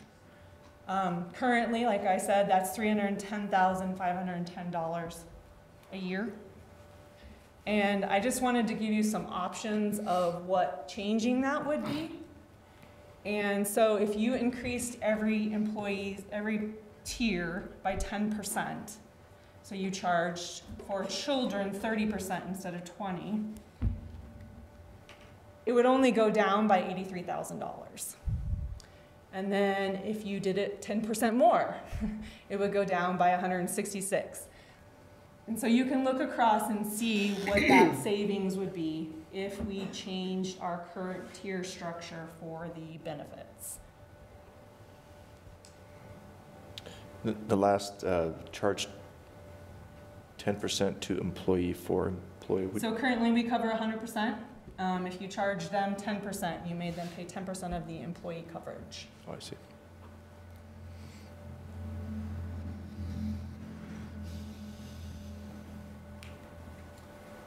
So I think I mentioned this before, that according to the Affordable Care Act, we have to cover 95% of our employees and their dependents are their children, not spouse. And it must be affordable and provide minimum value. They do not tell you what that is. They used to have a calculator on the site, but I couldn't find it. And you have to cover at least 60% of costs of benefits incurred under a plan. And that's not just the cost of the health insurance, but that's the deductible and all of the co-pays or out-of-pockets that they would have to pay as well. If one employee applies for and receives the premium tax credit for purchasing insurance from the marketplace, they could fine us up to $3,480 per individual. So with that being said, if you want to ask any questions, we need to decide if we want to keep the current structure, if you want to add employee cost, and then by what percentage, and if you want to increase employee dependent costs, and by what percentage. I have a question. The benefits so like deductible or co-payments, are there choices that the city can make in what we're offering to the employees, or is that that's set by Kairos? It's set, and it was in your and it was one of the listings of the different plans, of just the cost of the different plans that we have. Let's see, let's go back to that one. So you can see we have a core and a copay plan, and the core plan is a $500 deductible with a. So we have to offer all of these 20 plans, and then the employee can pick which one? We do offer. We don't have to offer all of them. We could opt out of them. So why, I mean, if we're paying 100% of the employees' health insurance, why, if we could stay on that slide, the different ones, why are we giving options onto it? Because some of them are, you know, $1,300. I mean, I get that it's a family, but some of them are more expensive, but probably have a lower deductible. Do you see what I'm saying? Yeah, the more expensive ones have lower deductible, and the least expensive ones have a much higher deductible. And the number of employees that are in each group, the majority are actually in the high deductible plans because it costs less to them as well if they have. But they're not paying anything. We're paying 100% of the employees. But they get to have a health savings account and put money into a health savings account, which then they can use for medical expenses. And I think I included with the, just come up here and sit. So I think your line of thinking is, why don't we just offer the most basic plan, and then if they want to if they want more, upgrade, then they can pay for a higher plan. It's, I mean, because if I was a city employee and I was getting 100% of my, I would take the best plan. I would take the $1,300 plan because I'm not paying for it. They don't, though. There are some employees, though, that don't actually qualify for. Really, the benefit of having one of the high deductible plans is that you do get a health savings account, and the city puts money into the health savings account. And that's how we make our employees equal, so it doesn't really matter what plan they choose, because right now we pay the same amount no matter what plan they're on. It just depends on how much we're paying for their premium versus what's going into their health savings account. So right now, all employees are equal no matter what plan they choose. But the reason why we wouldn't want to get rid of the core and copay plan and just only go with the high deductible plan is because some employees are not eligible to be in the high deductible plan with the copay or with the HSA, because you have to be, yeah, you can't be on it if you are on Medicare. You can't be on it if you have another plan that's not a high deductible plan. And I think there's one other reason too. So not all of our employees would be eligible for some of the plans. And really, the core and copay plan, it really is the least, because like we have 2649. Is this how many Yeah. employees are enrolled? There's 61 employees enrolled total in the core and copay plans, and the other out of the 194 are all in the high deductible plans. And so what is the monthly, the dollar amount that makes everybody equal that we're paying monthly per employee? Whatever the difference is between the core plan cost of $721 and the high deductible plan of $531. the city automatically puts that money into The health savings account to make it equal, up to the max for the health savings account. So like if you're on the $5,000 deductible plan, the difference between those two is too much. We can't put that much money in there. There's a max you can put in annually into a into a health savings account. That the IRS sets. Yeah, that the IRS sets. So you put, I'm trying to wrap my head around it. Please be patient with me because it's all completely foreign to me. But you put money into a health savings account for each employee. Yes. That they can access to pay for whatever meds or to help with their deductible, because their deductible is so much higher. They can use it for regular at least what we can, for, I assume it's the same. Contact lens solution or you know, other stuff. So prescription medication you to can pay use copays. that, your health savings plan for that as well. And does it Surgery? So it just Yeah. sits in an account then, and Yeah. what if they don't use it at all? It's theirs. It just is a savings account for them. But you can only use it on medical unless you want to be taxed, and then you're taxed at like 20% on every purchase. So at the end of their employment, they could pull out however much money they have in there, and just pay 20% tax on it. It's theirs. Well, either way, if they leave employment theirs. with us, it's theirs all the time. It doesn't really affect our budget. I mean, we put it in, twice a month, so it's always theirs. But yeah, if they decided, I want to buy a car with my health savings account money, they could. They just have to report that on their taxes, and they pay 20% tax on whatever money was in there. But if you use it for qualified medical, dental, vision purchases, then there's no tax on that. So then the employee too can take his or her own money and put it into that same Yes. plan. They can, yeah. But the city does put in the difference between the Yes. core and co and the HDHP. Interesting. Up to the IRS limit, obviously. I mean, there is that limit. You cannot, whether it's employer contribution or employee contribution, you cannot go above that limit. And there are a lot of other cities that do the same thing where they contribute money to the HSA to get people to sign up for these higher deductible plans.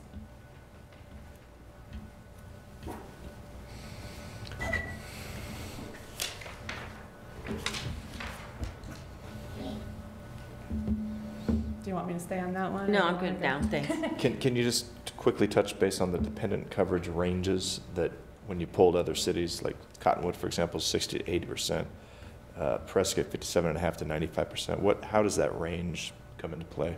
It's probably similar to ours, like we're 60 to 80 because we cover 60% of child coverage and 70% of spouse and 80, well, I'm going backwards, 80%. And they probably do something similar where they cover this much of this plan, 57.5%, this much of this plan is 80%, this much of this plan is 95%. And that's why there's that range there. So then in the case of Camp Verde, 40% dependent coverage, what does that mean? That means that they're only doing 40% of all dependent coverage. The All employee's dependents. paying 60% of it. Yes. Of a spouse or a child or, okay. Is there a reason why we break it up?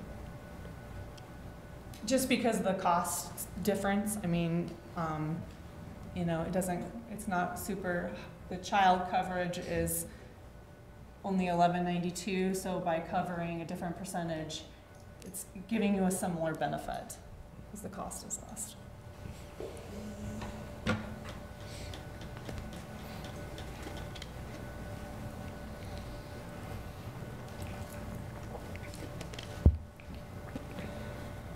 I think it's interesting to see that other cities are paying 100% of employee costs because I'm surprised by that actually, but it's good to see because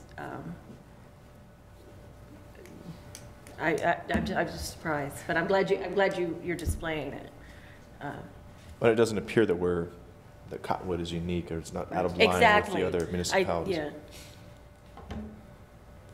It's difficult in a rural community like ours, to balance that out when the majority of folks that are, in the workforce don't receive the same benefits. And then, of course, when we compare it to other municipalities, then it all kind of levels out. But it is certainly a challenge for me too, coming from being self-employed. Right. So my barometer is a little. I don't want to say off kilter, but it's just different. I look at it through a different set of lenses, so to speak. And I think a big thing is this is one of those things that's almost required for retention. If we want to keep an employee, we need to provide them this kind of coverage. They're just going to go somewhere else. And this helps us to keep that employee that we invested quite a bit of money and time in to get them to the position where they're in to stay here. Because I know while I was working at the police department, we had an awesome individual come over to Cottonwood Fire Department because the school had dropped their dependent coverage. Now, we got the perks for that because this was an individual that stayed with us for several years, Cheryl Miskell, and she was a great employee. And the reason she came was no other reason except they dropped her dependent coverage because she loved her job. So it is a opinion maker, a decision maker. We really do get a lot of employees in the new hire process, when we go over benefits with them, appreciate that we do have these benefits, because, and I'm gonna kind of back up, with ASRS, I mean, I know that's a benefit, and long-term, that's a really good thing for the employee, but it's really hard for someone who's making $12 an hour or $13 an hour to have 11.5% taken out of their check up front. So, I mean, even though that's a benefit, I don't think they want to lose that. You know, it's hard for them now, and if they were to have to pay more for coverage, for insurance, that would really be a negative impact on them. And I truly do believe that we would lose some employees if they did have to pay some of their own coverage, or even if we change the dependent, they might have to drop dependent coverage, which, you know, that's a choice that they would have to make. It's their decision, but I would hate to see us lose employees because of this too.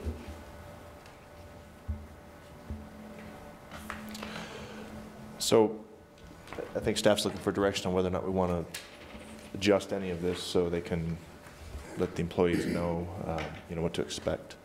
So, Council, what are your thoughts on this? Does it seem like an area where we can, you know, help balance our budget with all the other demands we have, or is this an area that we don't feel like there's tremendous savings on, at the risk of, you know, not being competitive in the market?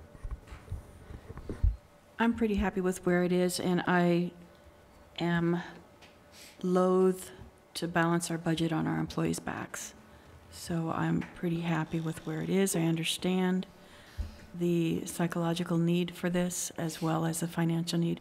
When you are making $13 an hour and you take $1.50 out for this, and then you take another $1.50, you're putting an employee down to a $9 an hour, and that's not going to work. So personally, I'm happy with the way it's set. I am glad that you did this page, because I think it's helpful. I mean, I don't think it's worth losing employees over, you know, $83,000 a year or even $132,000 a year. So I guess I agree with Kyla. I don't see that the savings is very big. I agree with that. Mm-hmm. If it was a lot more, then. This was really helpful information, so thank you for packaging it and getting, you know, additional specific numbers so that we can compare. And I just lost those numbers, but so that we could compare the savings. One thing that struck me as I was listening, even tonight, starting with our department goals, I liked how a lot of our departments incorporated promoting or inspiring a healthy and vibrant community into some of their actual performance goals. And so when we listen to that and we're putting such a focus on that, I think it's pretty difficult for council then to send a message that we're going to attempt to save by potentially sacrificing the health of our own employees, or making access to good health care less affordable for them. So I think right now when I look at these savings, I'd be more interested in identifying cost savings elsewhere and not in the health, in these health plan, the health plan, I'm sorry. Any other thoughts from council? I would concur. Okay. Thank you. Thank you. So everybody can breathe a sigh of relief. Well, now we go on to the more not so fun stuff too.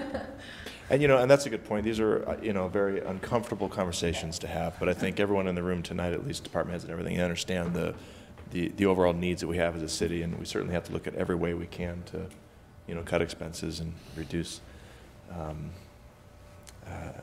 you know, to balance our budget. There's many things to look at, so we're not trying to penalize anyone that works for the city. We appreciate that.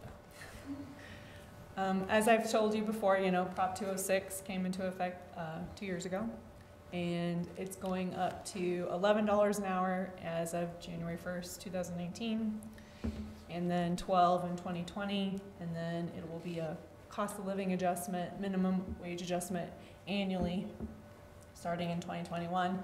This also required us to give 1 hour of sick time per 30 hours of work that each part-time employee used, and they're allowed to use up to 40 hours in a year of that sick time.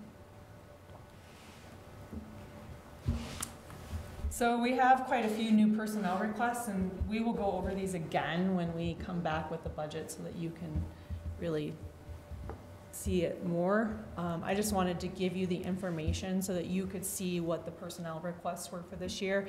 And we kind of did an internal ranking. We had a meeting and all the department heads got together and they ranked the different positions based on what they thought the need was for the city.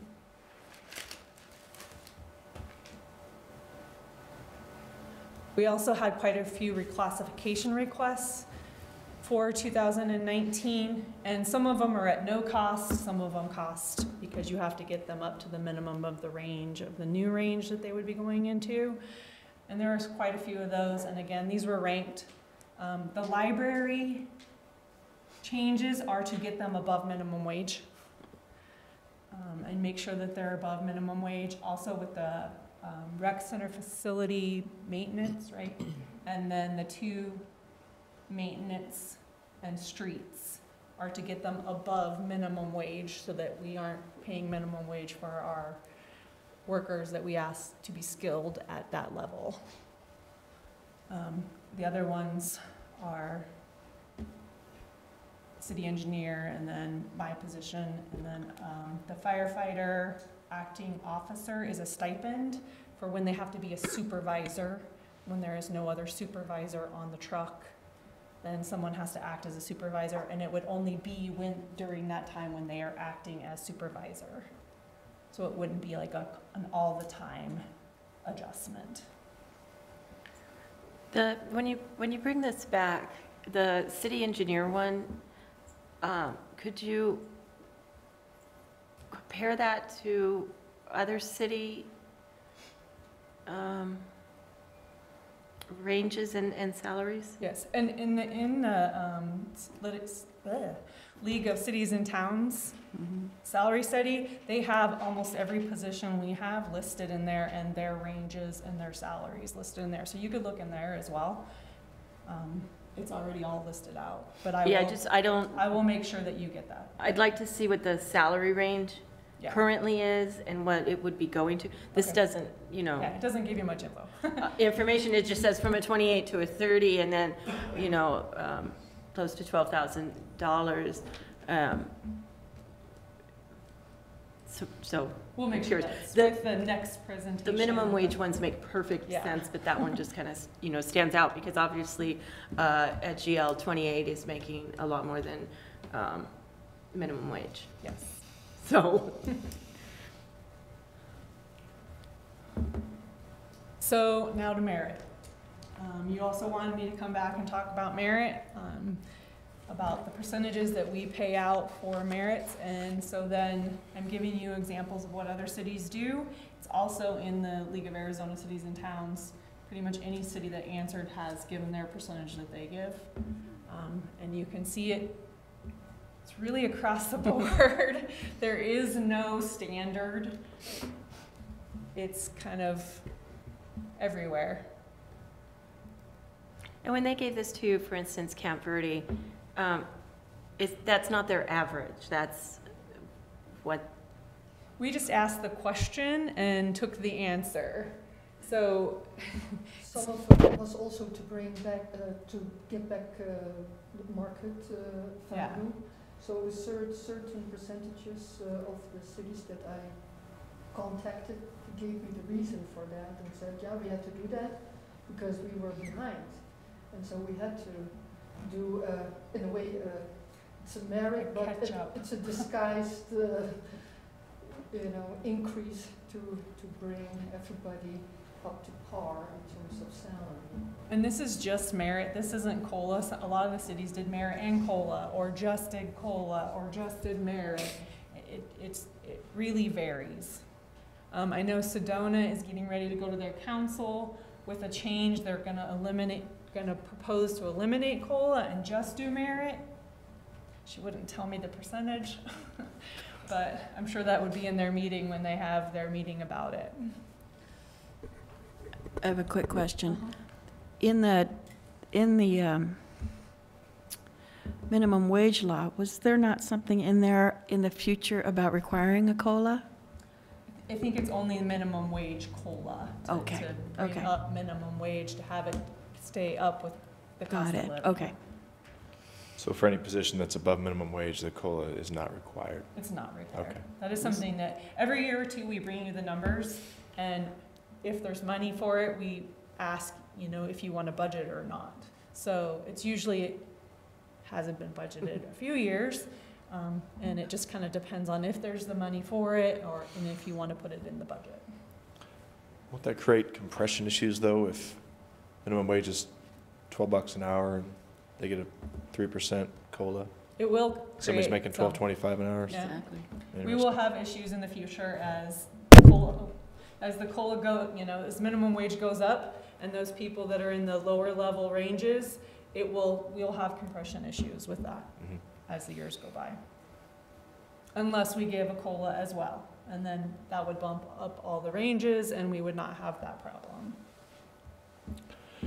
The merit, I'll just share my thoughts on the merit increases. You know, on average we give 4%, and it seems to me, again, looking from my perspective, that on average a 4% increase to everyone's salary, because it gets, you know, compounded year after year, it adds to their base salary. It doesn't seem like that is really in keeping with the rest of employees out there who, you know, maybe they do get COLA, you know, but it just seems to outpace the cost of living adjustment and to be just not sustainable far into the future. If you add up 4% every year to everyone's salary, it just seems like it just outpaces the growth that the rest of us experience. You know, and if I can give some perspective on that, merit is about performance, and it's based on that pay range. And so, you know, when people come into this industry, they anticipate that eventually they're going to get to the top of the range. And a lot of times people will measure, you know, which agency they want to go to based on the number of years it takes them to get to the top of the range. If it takes them 20 years, then obviously that's a lot less appealing than if it took you 8 years to get there. But at the point where they reach the top of the range, that's it. They don't get a merit increase anymore. It could be a COLA, if the agency can afford a COLA, but once you reach the top of that range, that's it. So, and that's pretty typical in every other city. There's this range of pay.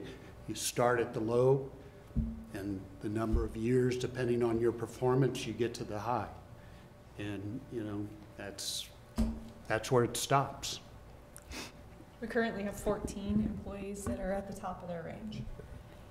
And if I could also add something, being perspective of a private industry, we don't get bennies at the end of the year. If you get your $5,000 or your $10,000 when you work for some private industries at the end of the year, the city doesn't do that. This is what you get. You don't get anything extra.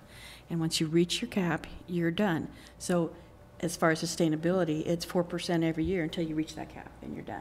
So that is more sustainable. And you're not getting the $5,000 benefit at the end of the year because you did a wonderful job. You're getting the $200 benefit with your 4% raise that's paid out through the year. That's it. Well, couldn't we change our system then? Because that would be a lot less expensive to do in most cases, I would think, a bonus instead of a merit increase. We just keep everybody the same and bonus them every year.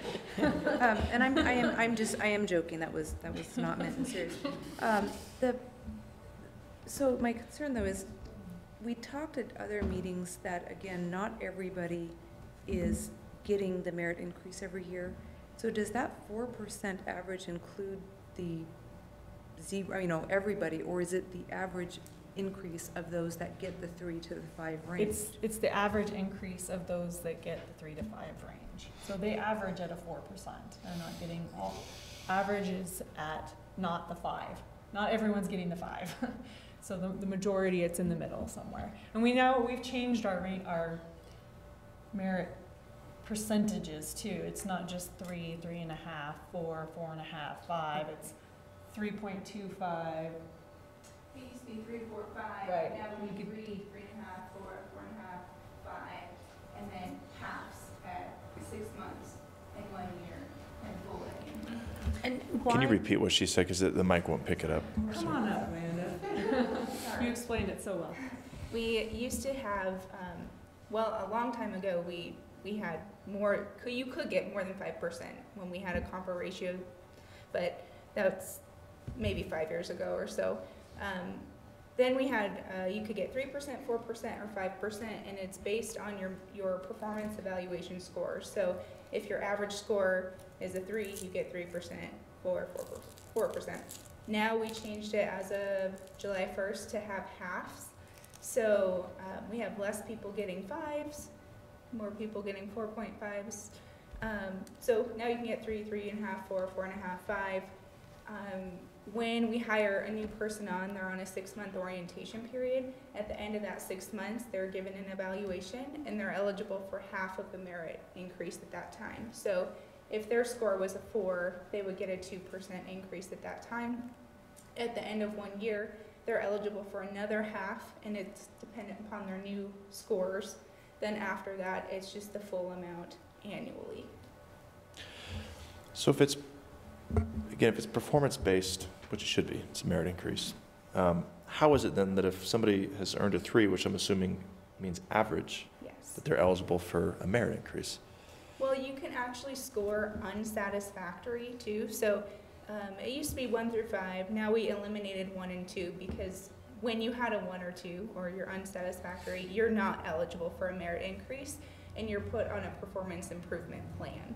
So if you're getting 3s and you're average, you're meeting the bare minimum expectations, you still get a merit increase of 3%. But if you are performing below expectations and you are, not doing any portion of your job satisfactorily, I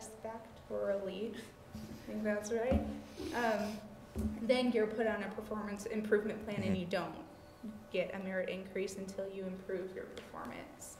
And then is it the next year that they would be eligible, or once they're off we call them CAPs, No. corrective action plans, I don't know what. We call them PIPs, performance improvement plans. No, it actually goes back, the way we have it now, retroactive to whatever their date was.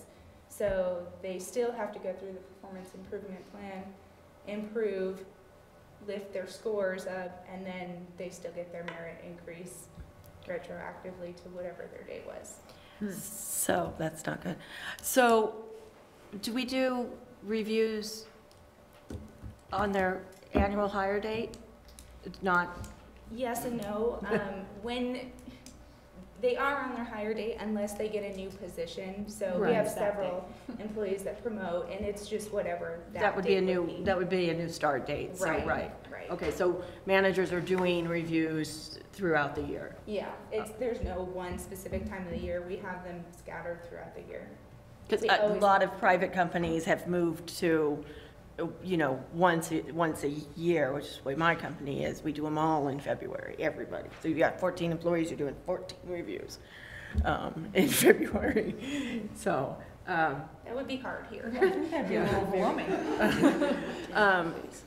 I agree with you though, Mayor, on I struggle with everybody getting at least the 3%, because if you're just, coming in and doing your job and you're not going above and beyond, maybe it's a 2% or something. I don't think it should be a guaranteed. I like the other cities that have the, 0 to 4% or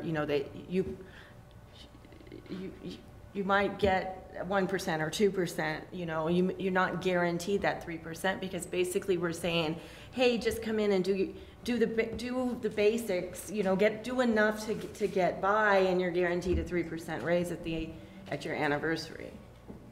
And that, to me, that's not a merit. That's not performance based. You want to reward your top employees. I mean, you almost want to have that. You know, competition's a bad word, but hey, you know, she's doing a really good job, and I want to step up and do just as, you know, good of a job, type thing. It doesn't seem to encourage, you know, increase in your performance or in your abilities, in my mind. And it seems like if you just come in and do the average and you do score a 3, you should at least get cost of living adjustment, because your costs are still going up like everybody else's are. But as far as getting a merit, and this is a lot of this is I think a management decision, but it does come down to the budget as well, which is why we're discussing it tonight. But yeah, I think it's a little bit of a misnomer. If you're not at least doing a 3, you're headed out the door. As you should be. Yeah, yeah. So, and you know, we don't get many employees that get 3s either, and the supervisors or managers have to justify through the performance evaluation document that an employee deserves more than a 3. And even more so if you know, they recommend them for a 5. But again, you can, you know, it's just like anybody who works for an employer. You anticipate that you're going to increase in pay.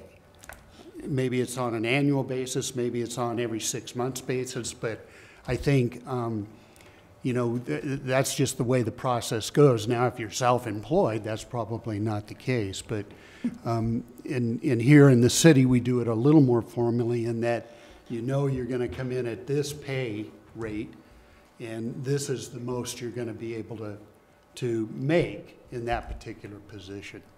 And you can get there in, you know, 5 years, or you can get there in 20 years based on your level of performance. But here, if it's not between 5 and 10 years, then you're gone. You're not working here anymore. So I would think, and I would hope that people would strive to not just get to the top of their salary range, but to promote and move up. That is you know, what you I mean, strive for.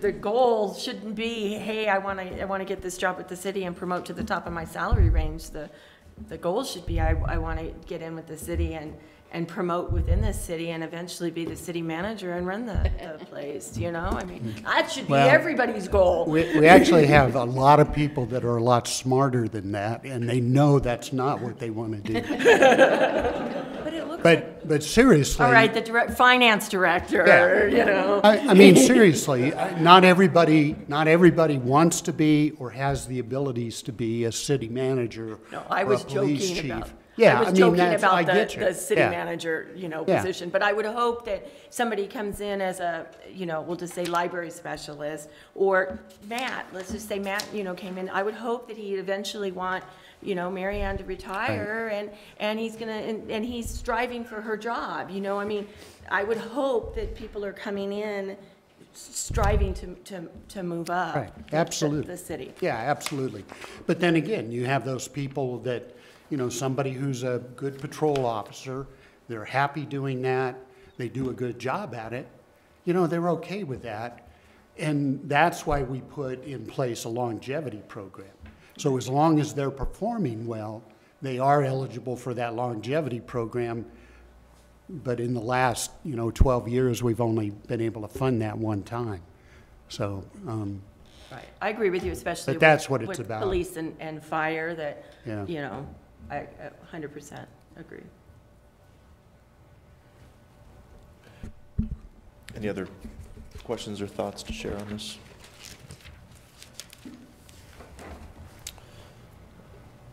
Council, is this an area where we feel like there's some potential savings or not worth touching? Did you show us what the savings average? We didn't calculate the savings.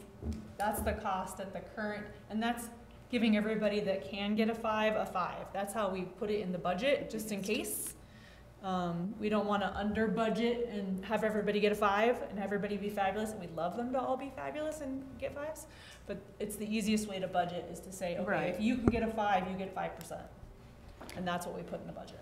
So the estimated for fiscal year 2019 with Benny's is $405,000. But So- knock a percent off of that because the average is 4%. So what would that be roughly? It'd be about 40,000 for each percentage. I'm not a math major, but Good for you. I have a calculator on my desk for that. 4,000 off it. 40,000. yeah, you're right. 4,000. It's 4,000. That's too easy. So it'll be 34,000 thereabouts. And perhaps I misunderstood earlier how our performance improvement plan merit works.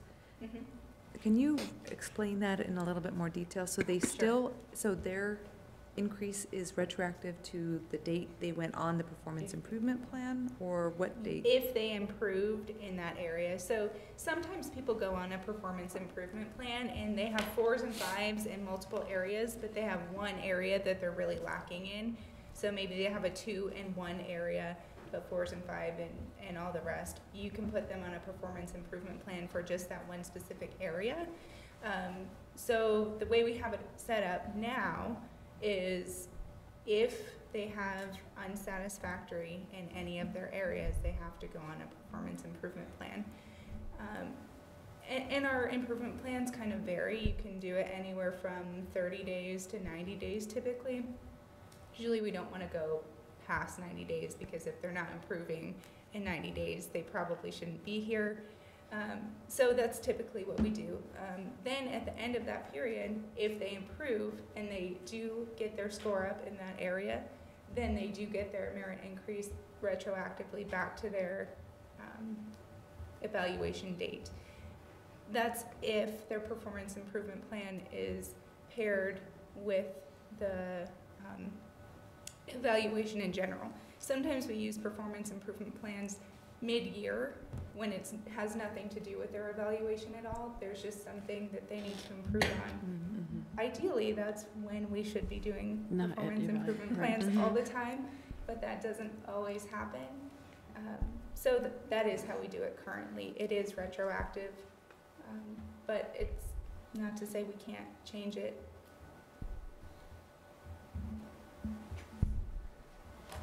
I'm guessing that's probably a really small percentage of that number. Yeah, we don't have very many of those, and really, you know, we don't have very many people that average just a 3.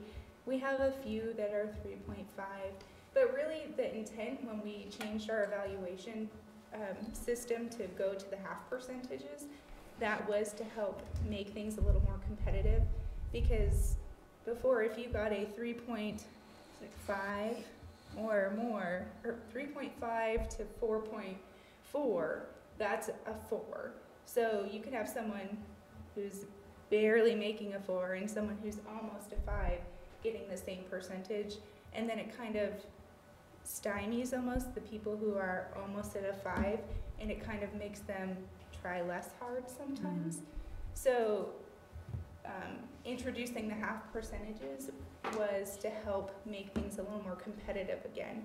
So there's a narrower window now to get each percentage. So if you have a 4.4 now, you still get, no, you get a 4.5 now. But if you get a 4.2, you get a 4. So it does differentiate between employees a little better now than it used to. Thank you. And then also, just so I'm clear, what we're talking about now is if we've got the room in the budget, this is what we anticipate it will cost us. Yes. So I'm kind of curious to see how we just implemented this change. I do think it is a significant cost, one that I would like to look at potentially, because, you know, we are pretty high when I compare to some of our other neighboring jurisdictions. But I think it would be interesting to see what this new step plan does as far as the Percentages. You should be able to have fairly good data right now because we started July 1st. So But there's not that many between July. I mean, it just depends on how many people have had their anniversary between July and now. Right. As opposed to now and next July. Yeah, you might have to wait till the end of the year to really have a, direct year-to-year I think you're gonna, comparison. you're gonna want a full year at least to get a good, everyone has had a review, everyone's gotten their percentage, so we can see that this is everyone in the city that's gotten a review and their percentage. We can And definitely that's do a very good point. We could look at the actual cost too, which, Yes. we're not looking at tonight either. Any other thoughts to share from council? Is council comfortable then with budgeting the full 5%? And assuming we're going to be average 4% as in past years? I am comfortable with that, and I would like to also, I mean, of course, we can do it again next year, but I would like to definitely bring it back next year with the data that you're going to glean from the way the merit increases have affected us financially. And I think you'll also be able to glean how it has affected the competitiveness of the employees by looking at previous evaluations to see if they really strive for that extra percent now that they were able to reach it. And I've got to say I agree, just because right now, we heard earlier that we're doing pretty good as far as recruiting most of our departments, but as we keep hearing, police and dispatch are still a big issue. And I think it's important right now that we remain competitive to make sure that we can, cover our staffing needs there. But, if we're doing well in other departments, maybe we should look at look at this again. Not maybe we should, I think we should look at this again next budget year. I've voiced this before, and I'm gonna, hide from employees when I leave tonight, but, I'm more comfortable with 0 to 4. I'm not comfortable putting out, everybody's guaranteed a 3% raise I don't like it. I think it should be 0 to something. That's just, my opinion, and, I'm more comfortable with 0 to 4, but go with the majority. But my concern was, what was that exact amount that we're saving with that 1%? $4,000? No, it'd be more than that, because you're talking about 1% out of 5. So 20%.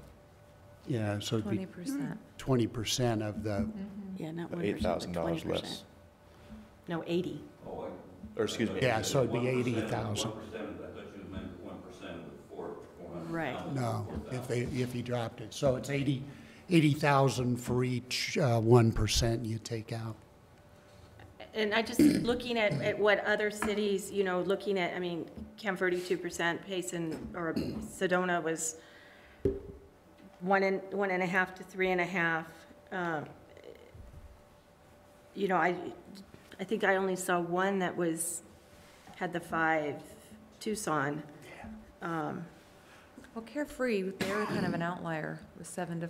Yeah, but they got a lot of money. Up to 7. I mean, They're carefree. They're carefree, right? I would assume I'm surprised Paradise Valley. I was going to say they're probably high too, when they're 0 to 4.5%. They have a lot of money. So Nogales and Tucson both do 5. So Deb, I'm sorry, Councilmember Althouse, what you're if we went to a 0 to 4 scale, somebody who was satisfactory would. They may just get 2% if they're just barely satisfactory. Where somebody, I do like the half percentages, but if they're just barely there, they may not get a full 3%. Where right now they're guaranteed a 3%. So, I'll speak up to. I do support what you're saying, and I think that. Again, trying to balance, that this is the public sector, and we do want to remain competitive and you know, in line with outlying communities. But it does concern me that I think there's room for improvement in the overall merit program. And I do think that an average employee, an average performing employee, probably shouldn't be getting 3% automatic. I think that we could look at that system and Should or shouldn't? should not be getting an I automatic couldn't hear 3%. you, that's why No, I- I'm sorry, yeah, should not be getting an average or an automatic 3% for performing on average, because it is performance-based. And however, we do want to support our employees, and we do want them to perform better and feel supported.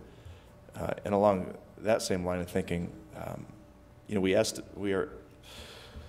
we're budgeting $300,000 to $400,000 just to support the merit program, which I think, you know, there are some savings there.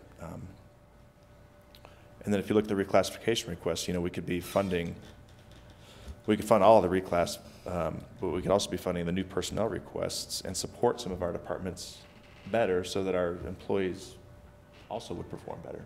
You know, we could support half of the requests for new personnel, half to, you know, to 70%, let's say. I think there's room for improvement, and I think overall, I mean, if we do look at this as not only a cost savings measure, but as a way to help provide some of these departments with the additional staff that they need to perform their duties better, then I think we should look at it. And let me clarify something too, because I keep hearing the term average. That isn't the terminology we use. We use satisfactory performance, meaning that they're meeting all the requirements of the job. And what we give them the 3% for is they're becoming more valuable because they're learning their job, you know, more, they're getting more experience, and they become more valuable. And as they become more valuable, not only to us, they become more valuable to other employers too. And so that's why it's important that when somebody's performing their job well, you want to make sure that we keep them here with some kind of incentive. But I don't want to get that terminology out there that we have just average employees, because I don't think we do. I think we have some very quality employees.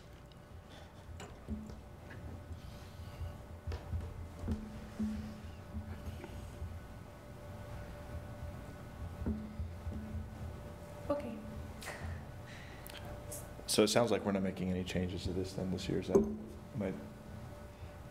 am I correct? I don't know that we've heard from a majority, or if anybody else has a thought. I'm gonna stay as is. No changes? No change. Okay. Keep current. Keep current. I'm fine. Okay. Councilmember Howdige, did you want to? No changes. No changes, okay. Okay, it sounds like that's the direction. Cost of living adjustment, FY 19 would be $264,365 with benefits would be $353,600. We have always based it on the Social Security cost of living adjustment. In the past, we have, if we didn't actually give the money, we just increased the ranges by that amount so that the salary scale is still keeping with the cost of living. So for this year, it would be 2.3% because last year was 0.3%, and there was kind of no point in doing that, 0.3%. And we didn't even apply it to the ranges because it would have taken more time and money to change the calculation than it would have given. Longevity, it was adopted in 2013. It's only been funded once in 2014. Fiscal year 19 would be 52,000 with benefits is 63,837. There's 113 employees with 5+ years of service. So out of the 204, 113 have been here for over 5 years. Which is an excellent statement, to have more than half of our workforce that's been here more than 5 years. So we already discussed the merit, and we're not going to change that one. The COLA, do you want to fund the COLA? change the ranges to include the COLA but not fund the COLA, or eliminate the COLA from the fiscal year 2019 budget. It's currently scheduled to be in there. We have it all calculated. But if you said no, we would just take it out.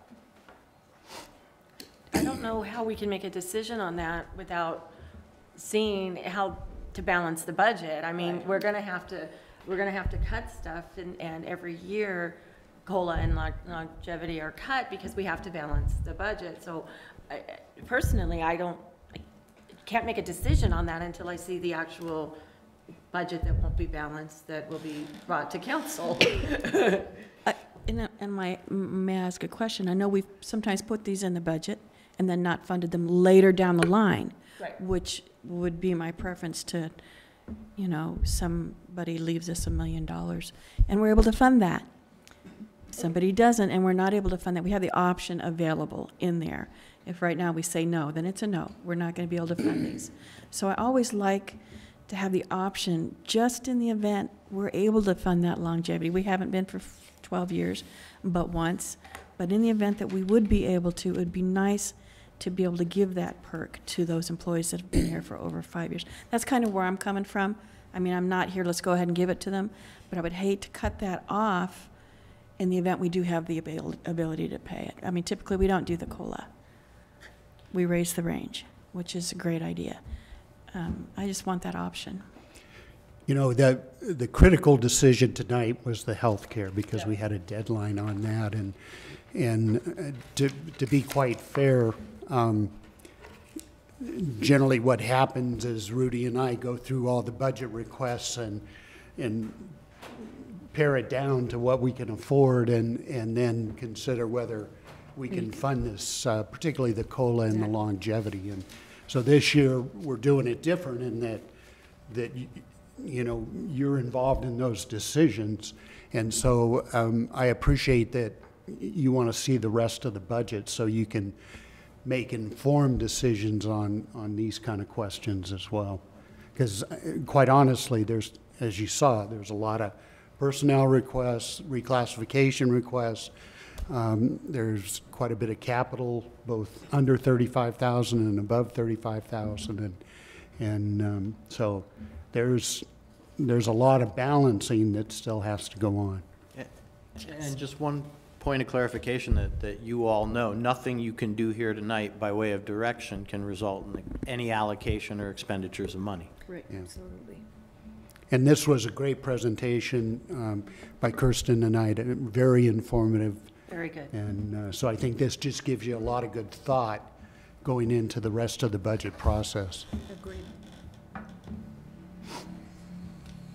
We'll just leave it in, and when we bring back the numbers, then if we need to take it out, we can take it out.